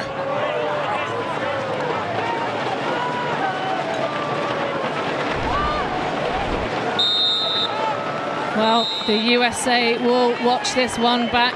If it doesn't go in their favor with gritted teeth at some of these missed opportunities. The conversion rate for both D-lines at the moment, 50% for the USA, 60% for Colombia. But plenty of spoiled offensive performances along the way as we see Trope pinned on the far sideline. Grind up line from Worthley, but it's a bad throw behind the back. Nothing that Jay can do about it, but go and play defense. Manuela Cardenas, sights set, inside! Oh, what a play! Is that Turnquist getting up off the floor?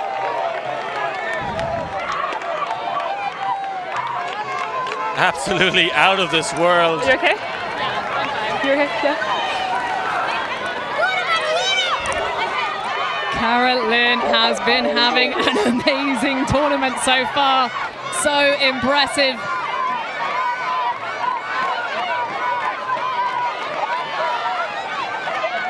But the USA being forced into high stall throws. Trope over the top of the pack, but it does not work. And the efforts of Turnquist are squandered.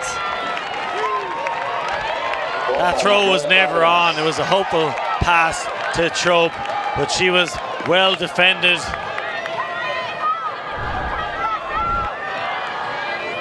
As you look at it again, ends up in a Vegemite sandwich there, Trope. Too many defenders surrounding her.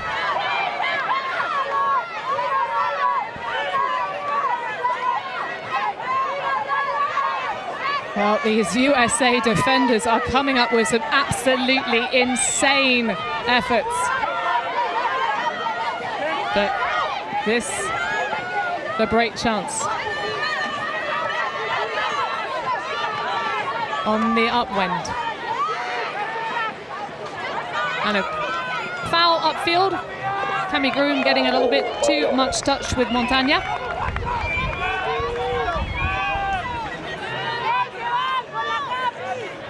Feel it's make or break for Colombia. They need to get an upwind. Massive opportunity here.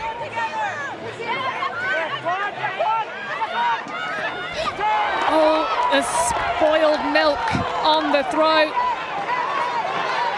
Out of the hands of Ospina, and a short field for Nazarov to pick up. I love the aggression of the positioning from Worthley. Gives plenty of room to grind away up line, replaced by Trope. Miller now. Offhand dish, and the Utah player not able to get enough snap for that one to work. And giving us a moment to catch our breath, Maria Forrero taking the timeout, and she knows how crucial and pivotal this moment can be. And they don't have a timeout. What was the last number you said? I had said 3. Okay, you add 2, so your next number would have been 4. Now you say 6. Okay, stalling 6. So we're going out 6. Well, our graphic lies. Turns out that Colombia did take an earlier timeout. It will give a stoppage and a pause for rest, but no input from the sidelines and the coaching set. As as this tournament comes to a crescendo. What a game we have on our hands. Thought we were getting a timeout there, but the intensity continues. Foul call by the offense, accepted by the defense. Well, an accepted foul, but that's as Can you close cover that, as it please? gets for Turnquist. Cover it. Being asked to Technical stoppage. just cover the open wound from that earlier play. Yep, I've got it. And an opportunity to say thank you so much to every single one of the medical staff being brought across by the players, as well as the LOC organised folks.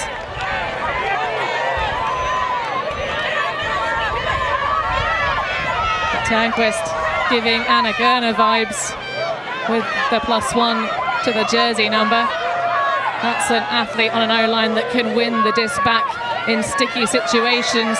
And the Colombians finding themselves standing in treacle against this intense US defense. Borrero with Manu trying to grind the gears up line.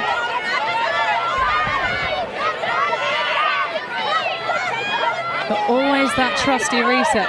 Gomez providing this time. Now Ospina. Montagne going for the throw and go, but a pick. This will say where it is. And Trope just readjusting the position. USA defenders hot on the heels of every pass.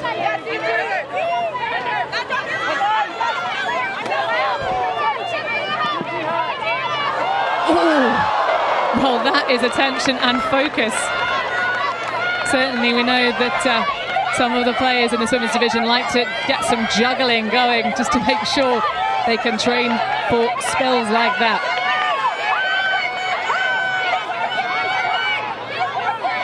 Gomez is available on what is the weaker side of the field. But it's just going to be, again, squeezing the action down the far side. But a foul call?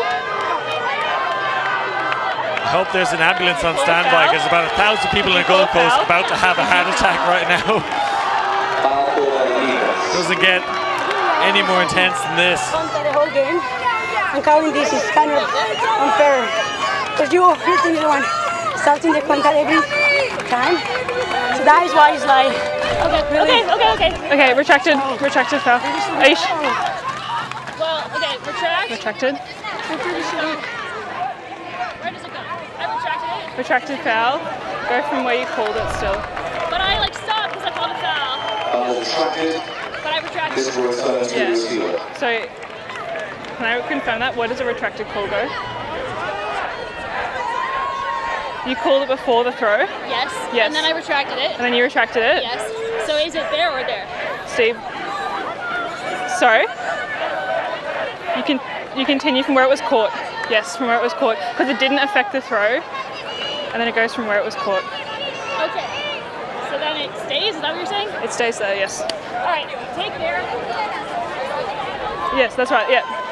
Thank you, just checking. Georgia Sotti and Steve Baker on the sidelines, just conferring. When in doubt, phone a friend, and great spirit to resolve that one. Another stoppage with the pick.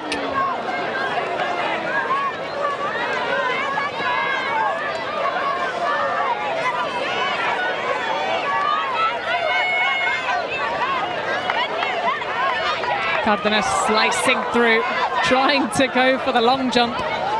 It's the wrong discipline here. And another pick call as everyone scrambles. Of course, this is the upwind break chance, and at the moment, Colombia moments away from leading in the late stages. Ospina to Cardenas. Everyone grinding for their lives, and the dish back.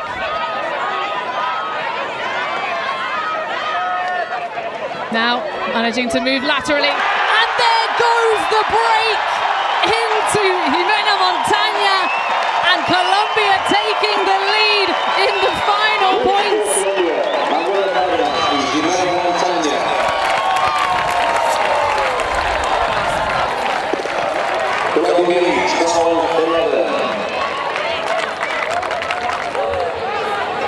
4th lead change of the game. 9 ties. Just what a fantastic game. Just got to sit back and admire it for what it is. Let's look at the miscues from Team USA. They've been the architects of their own downfall at times, but Colombians have been applying the pressure. The pressure is rising on the discs. They are dropping here, Liam. So many turfs and bobbles. But look at this for compare and contrast. Manuela Cardenas keeping the eyes on the prize. And in that position where you see her holding that disc, that is where she expects to have a gold medal later on this afternoon. As the sun begins to set on this World Ultimate Championships, we have the final for the ages. Colombia women looking to try and reverse their fortunes from that wet London event.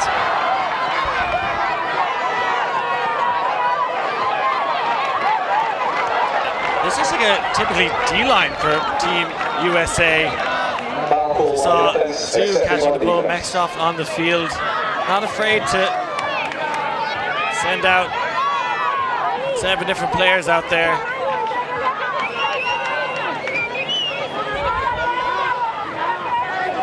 We'll talk about a tussle. More holds in the first half, but this one has all been about the breaks, the defensive pressure.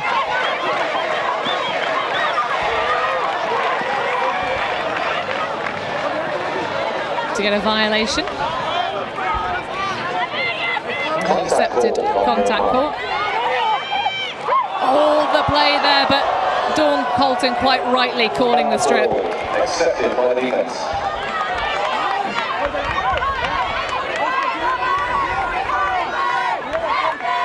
The Phoenix player will not have anyone steal the disc away. Oh, that was so close. Chastain and Cardenas having a great battle, but that's a lot of hustle. Mextroff is denied by Grajales. Blocked by Jessica Grajales. Just say Jessica.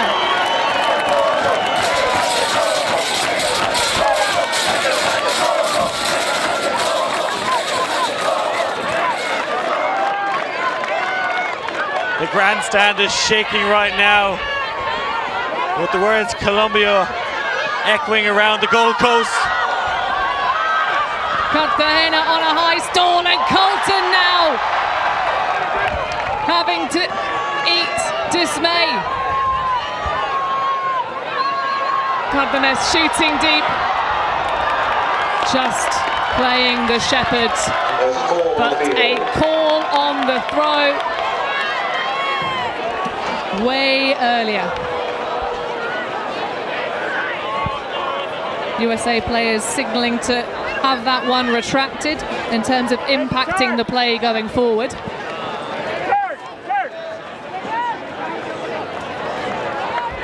And of course, there's so much love between these athletes out here. 2 Molly Brown players repping at the world stage.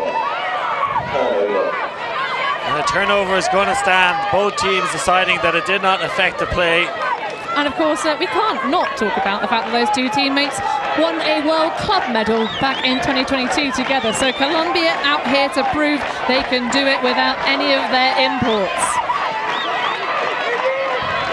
Oh, a spicy inside. Jazerski following through.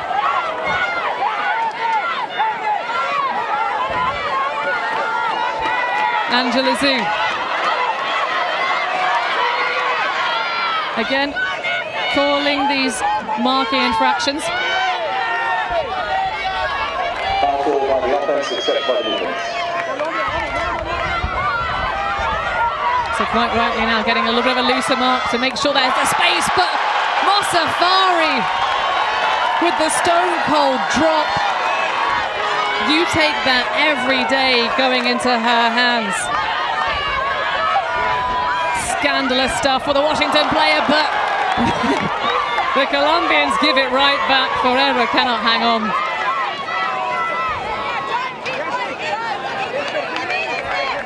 The intensity turned up to 11 right now.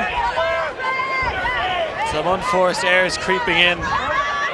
Gotta be some tired legs and tired minds out there. Colton opening up a big boost backhand, and this time it goes in the way of the USA. Sadie Jezierski pops that one through the letterbox to Mextrov, and the USA hold on. Sadie Jezierski to Sarah Mextrov. The score is 12-12. This is Sadie Jezierski's world, and we're just extras in it right now. Coming up with a massive catch when it matters most. Finally igniting Sadie Jezierski. It's been an interesting career for the number 17. A couple of potential snubs, and then I think coming to rosters a little bit late stages. Of course, a great pick for this USA squad, but what a save. Working the top shelf there, Sadie, and she's celebrating with her teammates. They're having fun out there in this incredible women's final.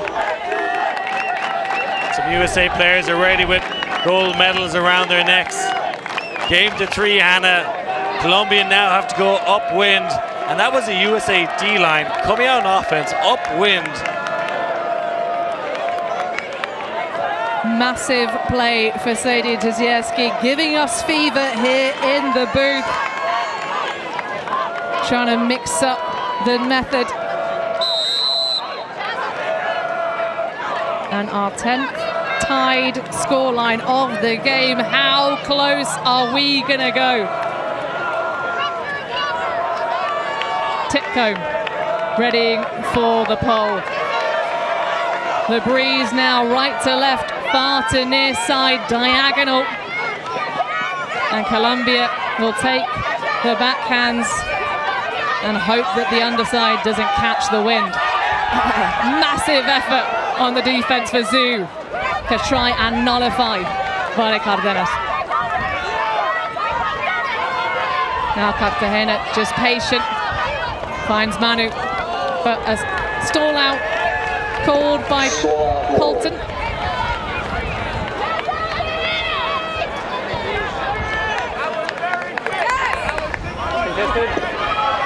Slot is contested. Coming on 8. That's a big old mark for Cartagena to have to throw around. But immediately seeking Manu.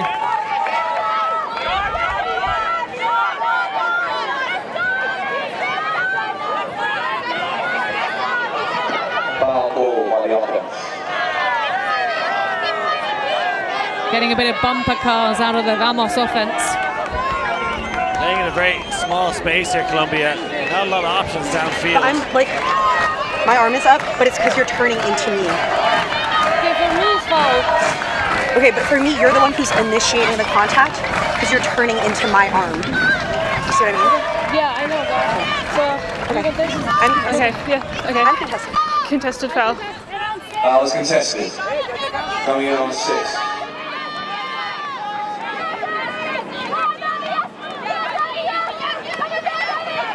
High release from Cartagena.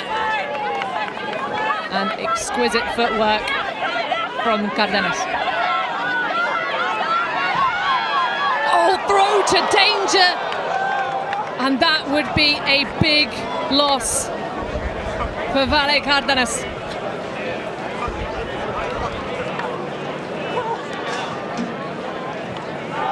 To Milium, she looked like she had possession when she went down, and the whole crowd holds their breath right now.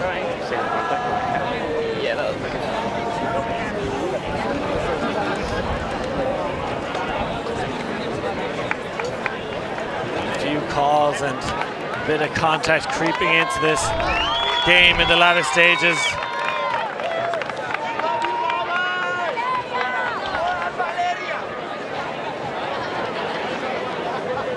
Silence deafening right now.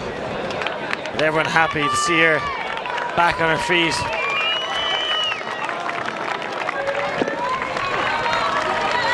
Valeria Injury Cárdenas sub for Colombia. walking to the sidelines. We will hope to see her regain her composure and come back on the field. The tears are flowing and the emotions are real. So time has just expired in this game. The intensity as Natalia Gomez now comes back on the field. A break here would be insane. Looks like Valeria might be hurt there, and it's going to be a game to 14. Ospina to Torres. Inside, oh, and that's just going to be a straight clean. Eliana Rico turns around, has a thought, but Colton providing the pressure just by presence. Zhu now. The USA with the wind at their backs. Can they holster the fire and add that final slice to their opponent's chances? Chastain around break.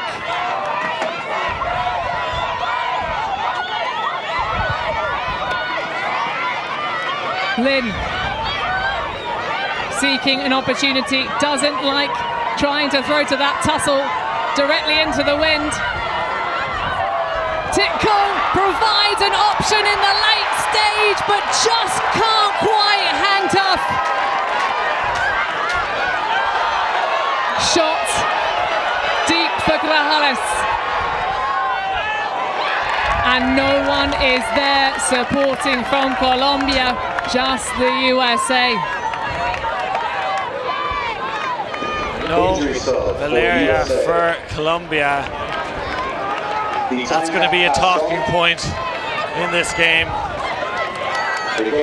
Well, that's two rotations now. Gina Titcomb, after trying to apply the cape and be the superhero to get the break. Worthily will pick up. Chastain immediately out of the blocks, looking to challenge that goaltending from Cárdenas. But it's just straight, honest match defense from here forward. I can't help but feel Zhu had Cheng for a moment.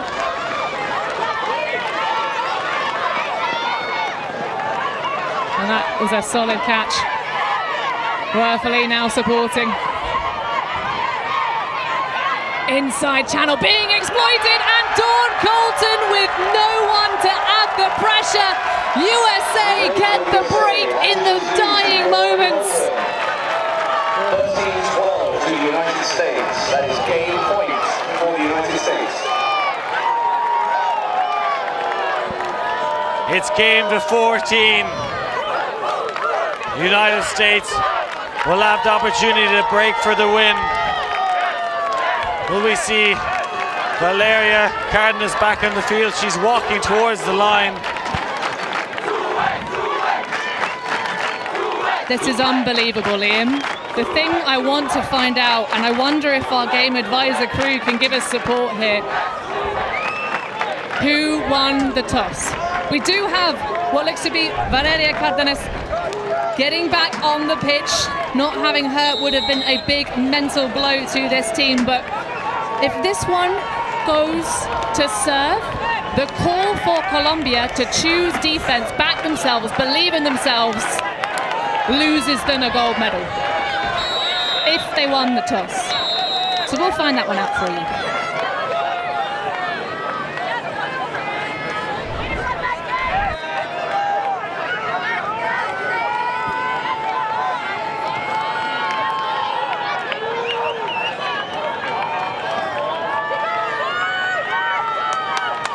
Listen to the noise. Listen to the heartbeat of the fans.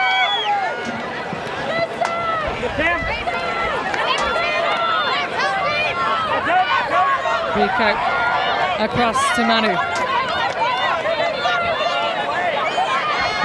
Grajales not taken on the around, because there's a spot of Mextroth. Call downfield. Foul is contested.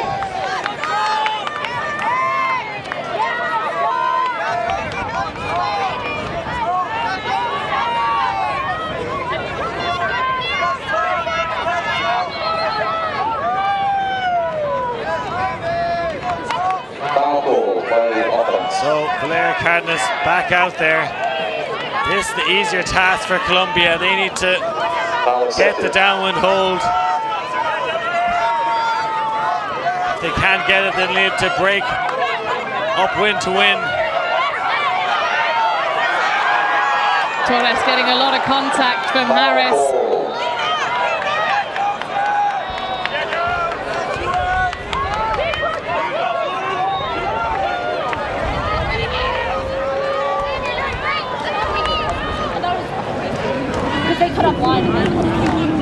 The foul was before the throw. No. But it's a continuation. Can I clarify, please, who called the foul? Foul, but that's enough. Okay. Colombia called the foul, doesn't affect. Okay. Continuation stands. After that throw. Okay. Happy with the continuation? The foul occurred, and then the throw went up, and then the word foul was said. Okay. So I don't know what that. No contest. Okay. Happy with the continuation? This stands. Next, eyes up, Sam. Protect this side, Sam. Manuela Cardenas finds her twin sister, and that's an open goal, but Pick will draw Torres back, and the crowd not a fan of that one, Liam. Feels like we got a Coliseum crowd right now. They want to make the decisions on the field.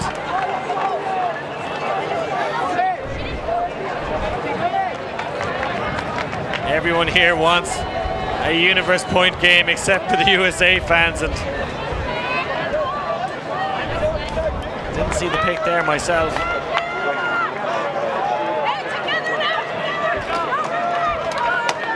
Well, Cardenas will still retain possession.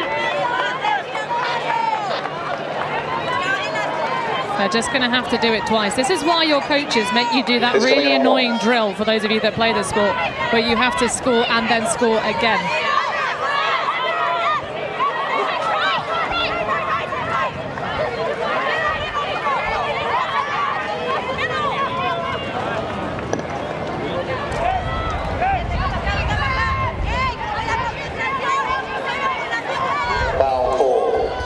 More stoppages here, of course, very intense. All of these athletes just trying to fight, to snatch that final moment and claim the gold medal in the Gold Coast. But it's a drop on a very low throw.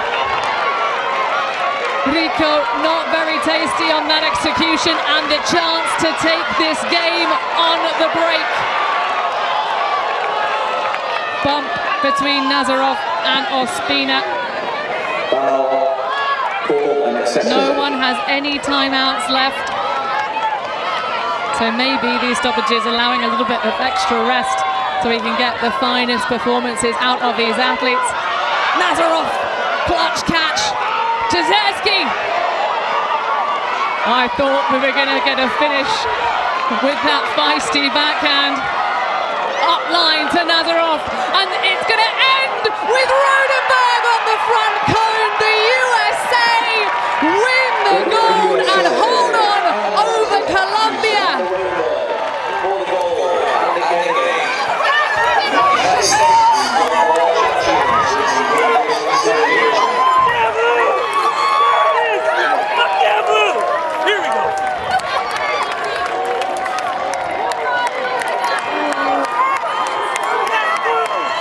Rodenberg writes her name in the history book. They make it to the ultimate Garden of Eden.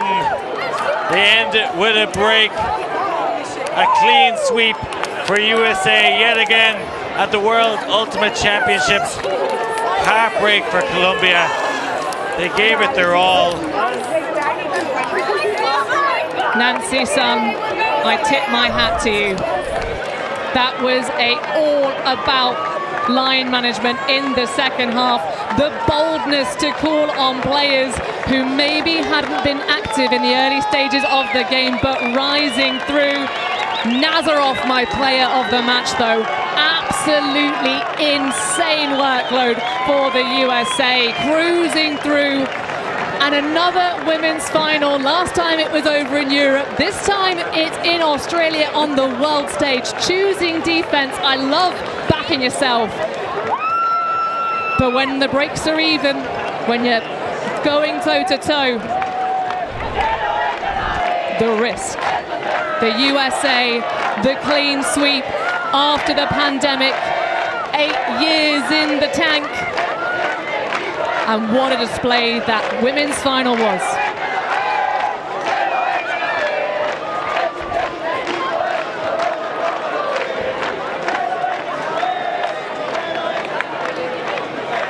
So the 8th gold for the Women's USA national program. And they will celebrate in style this evening. They've really been enjoying the tournament. Their social media game has been absolutely on point. The Colombian fans still singing at the end of that game, and this is a tough speech for Mauricio Moore, and I think they'll get another bite of the cherry. We have moved the narrative forward. Colombia are no longer the outside chance. They're no longer the underdog. They're the team that will throw you around in the lead up to a world championship and then play you toe-to-toe in front of the world audience.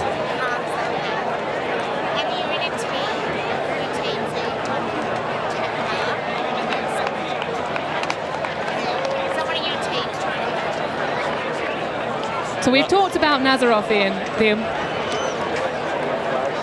For you, who else had a great game? If you're looking at the USA side of that, Angela Zhu was fantastic. Maybe not leading the stats, but if you look at the box stats in terms of yardage, she did so much to work the disc up the field. She was kind of part of that D-line that kind of took over towards the end of that game. Kind of main O-line players struggling for a bit. They got the upwind break. They finished it off there, and yeah, kind of the whole squad getting involved for Team USA.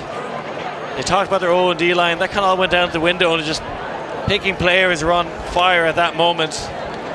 Well, maybe this pod strategy, finding out which connections work, giving yourself more information, more data points as you then go through the championship bracket. But I have one more question before we maybe take a brief pause for you, Liam. If Vale Cardenas does not get injured in that moment, just before time expires, what do you think would have happened?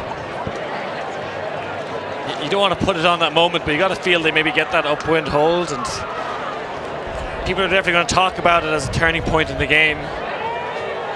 You know, they should have scored the downwind hold there, Colombia, though. So here's the moment where Valeria Cardenas had to make that injury call and leave the field, and I mean, it reminds me of the World Beach Final in Dubai, where Sasha Pustevaya, the main handler, came off injured after some contact from a USA player, and you wanted everyone to finish on the field, but she came back on. They had the opportunity to score downwind, and it was an unforced error. So, you know, you can't nitpick at these things. USA won fair and square. Well, earlier on in the call, we said that maybe the errors that were flowing in the first half of this game would be watched back through gritted teeth, but certainly it is all smiles for our sideline interview. Thank you so much for joining us, Sarah Mextroth. That was an absolute grind. Yeah. How are you feeling right now? How was that game, and what moment did you know that you were going to win it? I mean, I'm feeling just so happy and so proud of us as a team. We've really been like coming together with every day that we've gotten to spend together the last week and a half. And I don't think there was, honestly, not a moment until we caught that final disc in the end zone that I knew we were going to win it. It was a grind, point for point. Tell us about your role on the D-line in this game.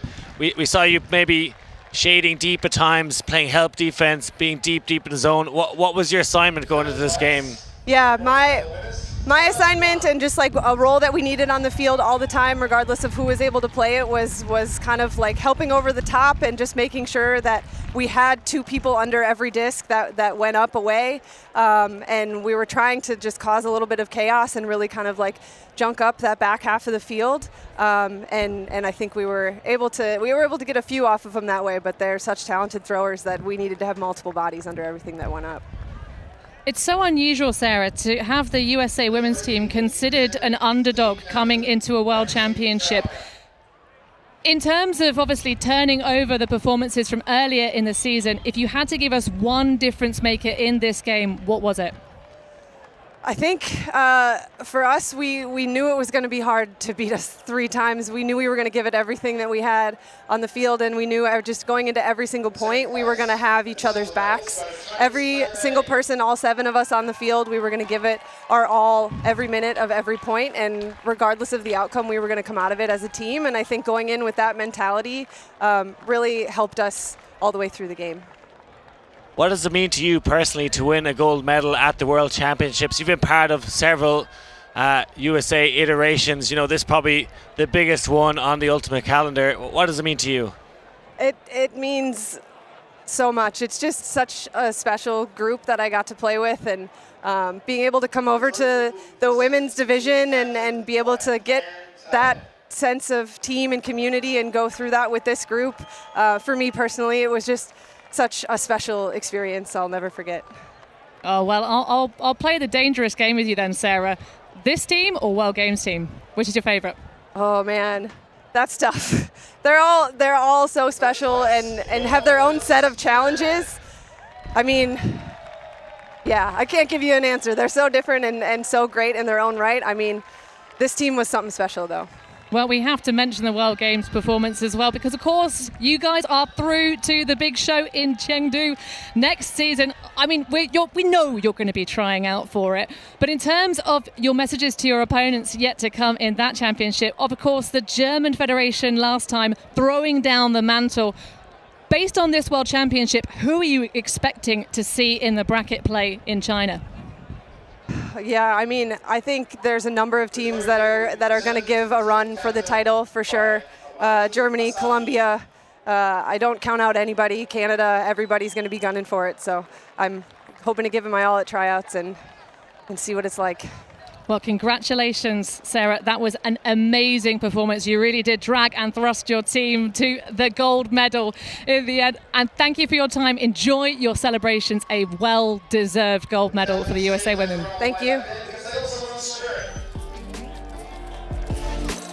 Well, there we have it, Liam. 2024 is not the year. Heartbreak for Colombians, and they put it all out on the floor. They tried their best. They should be proud of the performance they put on, but USA winning when it matters most. They really did, Liam. Well, that will wrap us up here for the live action on the Gold Coast in terms of the play, but we're going to throw to Katie and the gang in the studio to dissect this one. Thanks very much, Hannah. What a game that was. Colombia not able to collect the gold this time.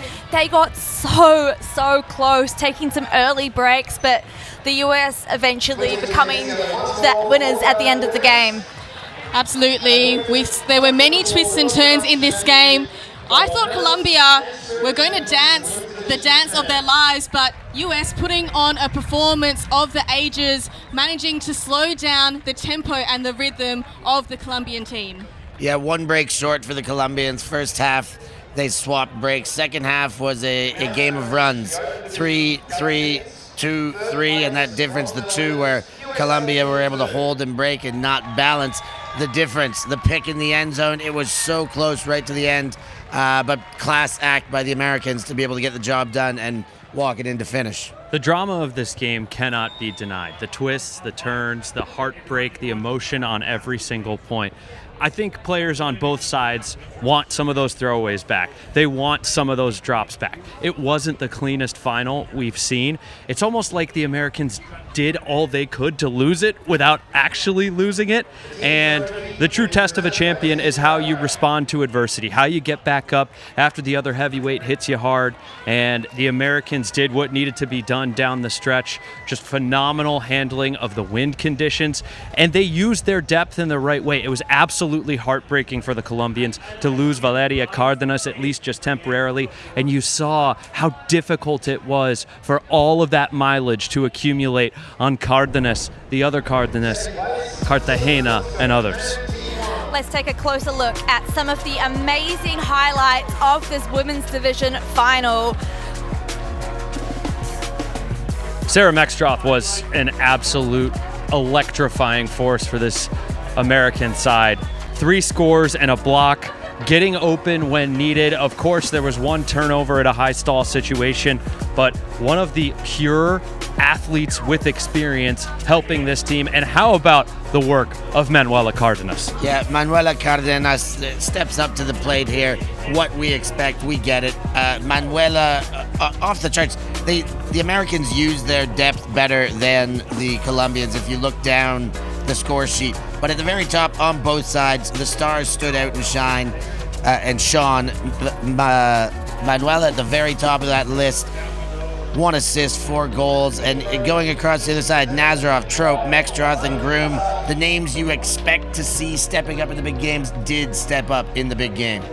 Yeah, Chastain and Zhu definitely getting busy. We did see in the semi-final, as they switched to more traditional O and D lines, those 2 players just having a very settling and collected, calm influence. As I said, really tempering the rhythm and setting the tempo of the game. I mean, right there, that break that we just saw on the screen, Colombia up 10-8, the Americans went on a 6-2 run to close the game. That is an unbelievable sequence with their backs against the wall. I'm thinking about Mextroth's play. I'm thinking about Gina Titcomb being involved in an upwind score for the Americans. I'm thinking about the perseverance through all of the adversity. Yeah, I think this is just testament to how deep and developed the US Ultimate program is. And like we said, it's the stars shone for the US, but a wider breadth across the board. And across all 3 divisions, all teams finished strong. And the defensive intensity and that shift to not get complacent. Obviously, the US women's were not, they weren't ahead the same way that the other divisions were, but they didn't. All 3 divisions, something I really loved is that the teams never took their foot off the pedal. If anything, they went harder after half. They wanted to finish these games out strong. And as we said, with the US going down previously in TEP and then in pool play, probably actually gave them some extra motivation, some extra G-up. Getting revenge is sweet. I think a key factor in the US stopping Colombia was actually minimizing Valeria Cardenas' long throws. We know that we've seen her put long shots up. That is one of her strengths, and we saw very few of those opportunities today. Yeah, it's tough to beat the same team twice, as you said. The Americans made their adjustments, shortened their line just a little bit, but really controlled the second half pace, particularly when backs against the wall, as Ian Toner mentioned. Now you got to wonder what's next for the Colombians, a team that's been together for 12 years, falling so short. They did it on the club side. I want to be able to see that this team stays together, brings the youth into their program and delegation, and has another swing at this because they were that close and they are that good.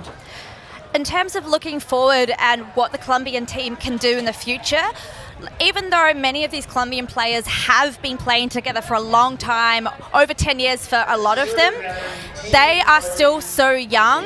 And it's like, for example, the Cardenas sisters are only 25. Would you believe it? They've got so much ultimate ahead of them. And I think in 4 years' time at the next World Championship, I would be incredibly surprised if Colombia aren't in the women's final, let alone winning that game.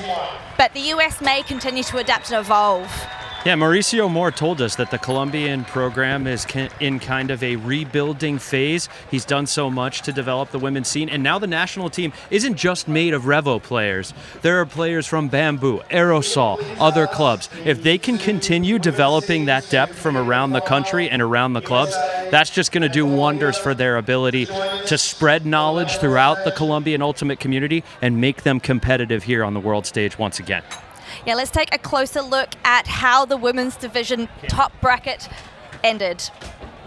So as we see, the USA came out on top. The winners in this final, 14-12 over Colombia. Canada didn't make the ditch in the bronze medal game. Australia getting the bronze here. And speaking of the US though and their championship run, we are joined by special guest Cami Groom from the championship US women's side. Cami, how does it feel to win this game? It feels amazing. I mean, Colombia is a really, really, really good team with some of the top players in the world. And so to have that back and forth game and to come out on top after losing to them twice previously, it feels amazing. So proud of this team, so proud of the coaching staff. Yeah, backs against the wall in this because they beat you at TP and earlier in the tournaments. In this game, you guys backs against the wall, down 10-8. Talk about the closeout of this game, 6-2 run to finish it off for the U.S. Yeah, I think we all bought in and we all trusted the process, and we've seen this team grind in training camp and practices earlier in this tournament.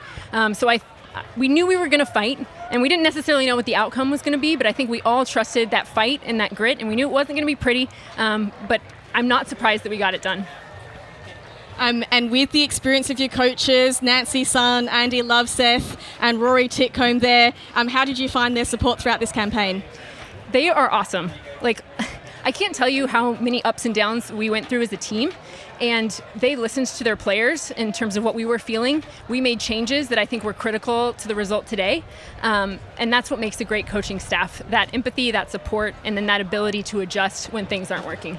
Correct me if I'm wrong, but I'm making an educated guess that one of those changes was coalescing from the pods and groups into more traditional O and D lines deeper in the tournament. Was that something that the team wanted, that the team benefited for?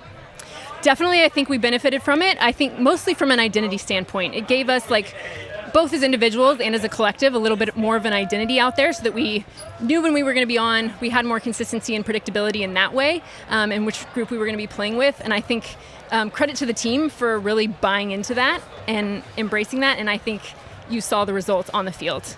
Yeah, and summarizing your campaign for Worlds, what would you say was your favorite moment from the last week?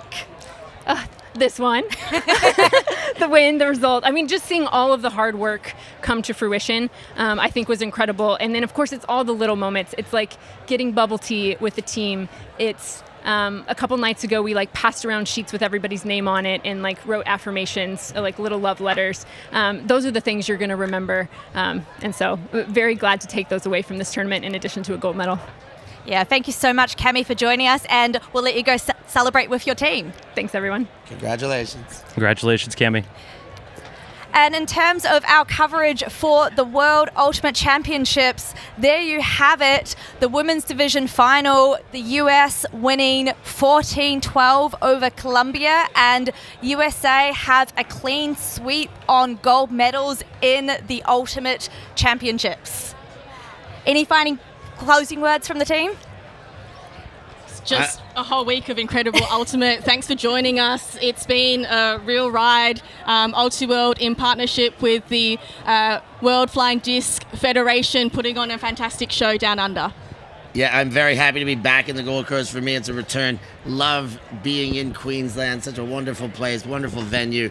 Ultiworld crew and cast have been phenomenal. Tournament organizers from Matt Ryan to Jack Lilwall, Nat Robinson, and the whole way down, the volunteers here. Everything has been spot on. It's been really nice to be back in Australia. The end of this week is kind of bittersweet for some of the reasons that Cammie just outlined. You spent all this time bonding with your teammates, learning about international competition and culture, forming new connections, deepening existing ones, and now that's going to come to a close, and we're all going to go back to our corners of the world. We'll still be connected by our love of the sport, but it's going to be tough to not be able to celebrate this and wake up and see everybody. And I want to make sure we give the appropriate thanks to all of our crew behind the camera who did unbelievable work all week long. We've got Kelly Rusin, Noah Brinkworth, Cecilia Tran-Wynn, Rex Johnson, Katie Donahue, Michael Chen, Mike Palmer, Harry Scott, Jay Gooden, Felix Shardlow, Dana Matson, Aiden Shapiro-Layton, Justin Warnicki, Charlie Eisenhood, and Tim Rockwood. Of course, there were other volunteers and team members we forgot to mention, but we could not have told the stories of the tournament without their sacrifice, without their hard work, and it's been an absolute pleasure to share the mic with all of you. Yeah, a big thank you to everyone involved. It is such an honor to be joining you here at the World Ultimate Championships. Our commentary crew, we've got Liam Grant and Hannah Pendlebury, who you heard in the women's final. We've got Ian Turner here. We've got Steph Rapazzo, Avril Tam, and myself, Katie Locke. Such an honor and a privilege to join you here at the World Ultimate Championships. This has been the Women's Division Final, USA, a clean sweep on all three divisions. Yeah, it's been an absolute fantastic week. The Gold Coast crowd and the community, the locals all getting loud and getting proud, also bringing amazing weather. As we see the big cheers for all the medalists. We thank you so much for the local organising committee for putting on a fantastic show. Matt Ryan, our tournament director, absolute MVP. You are the reason Queensland has great events, as well as Jack Lilwell as the assistant tournament director and Karina Waltz from WFDF tournament events. So many stars that have made this tournament possible.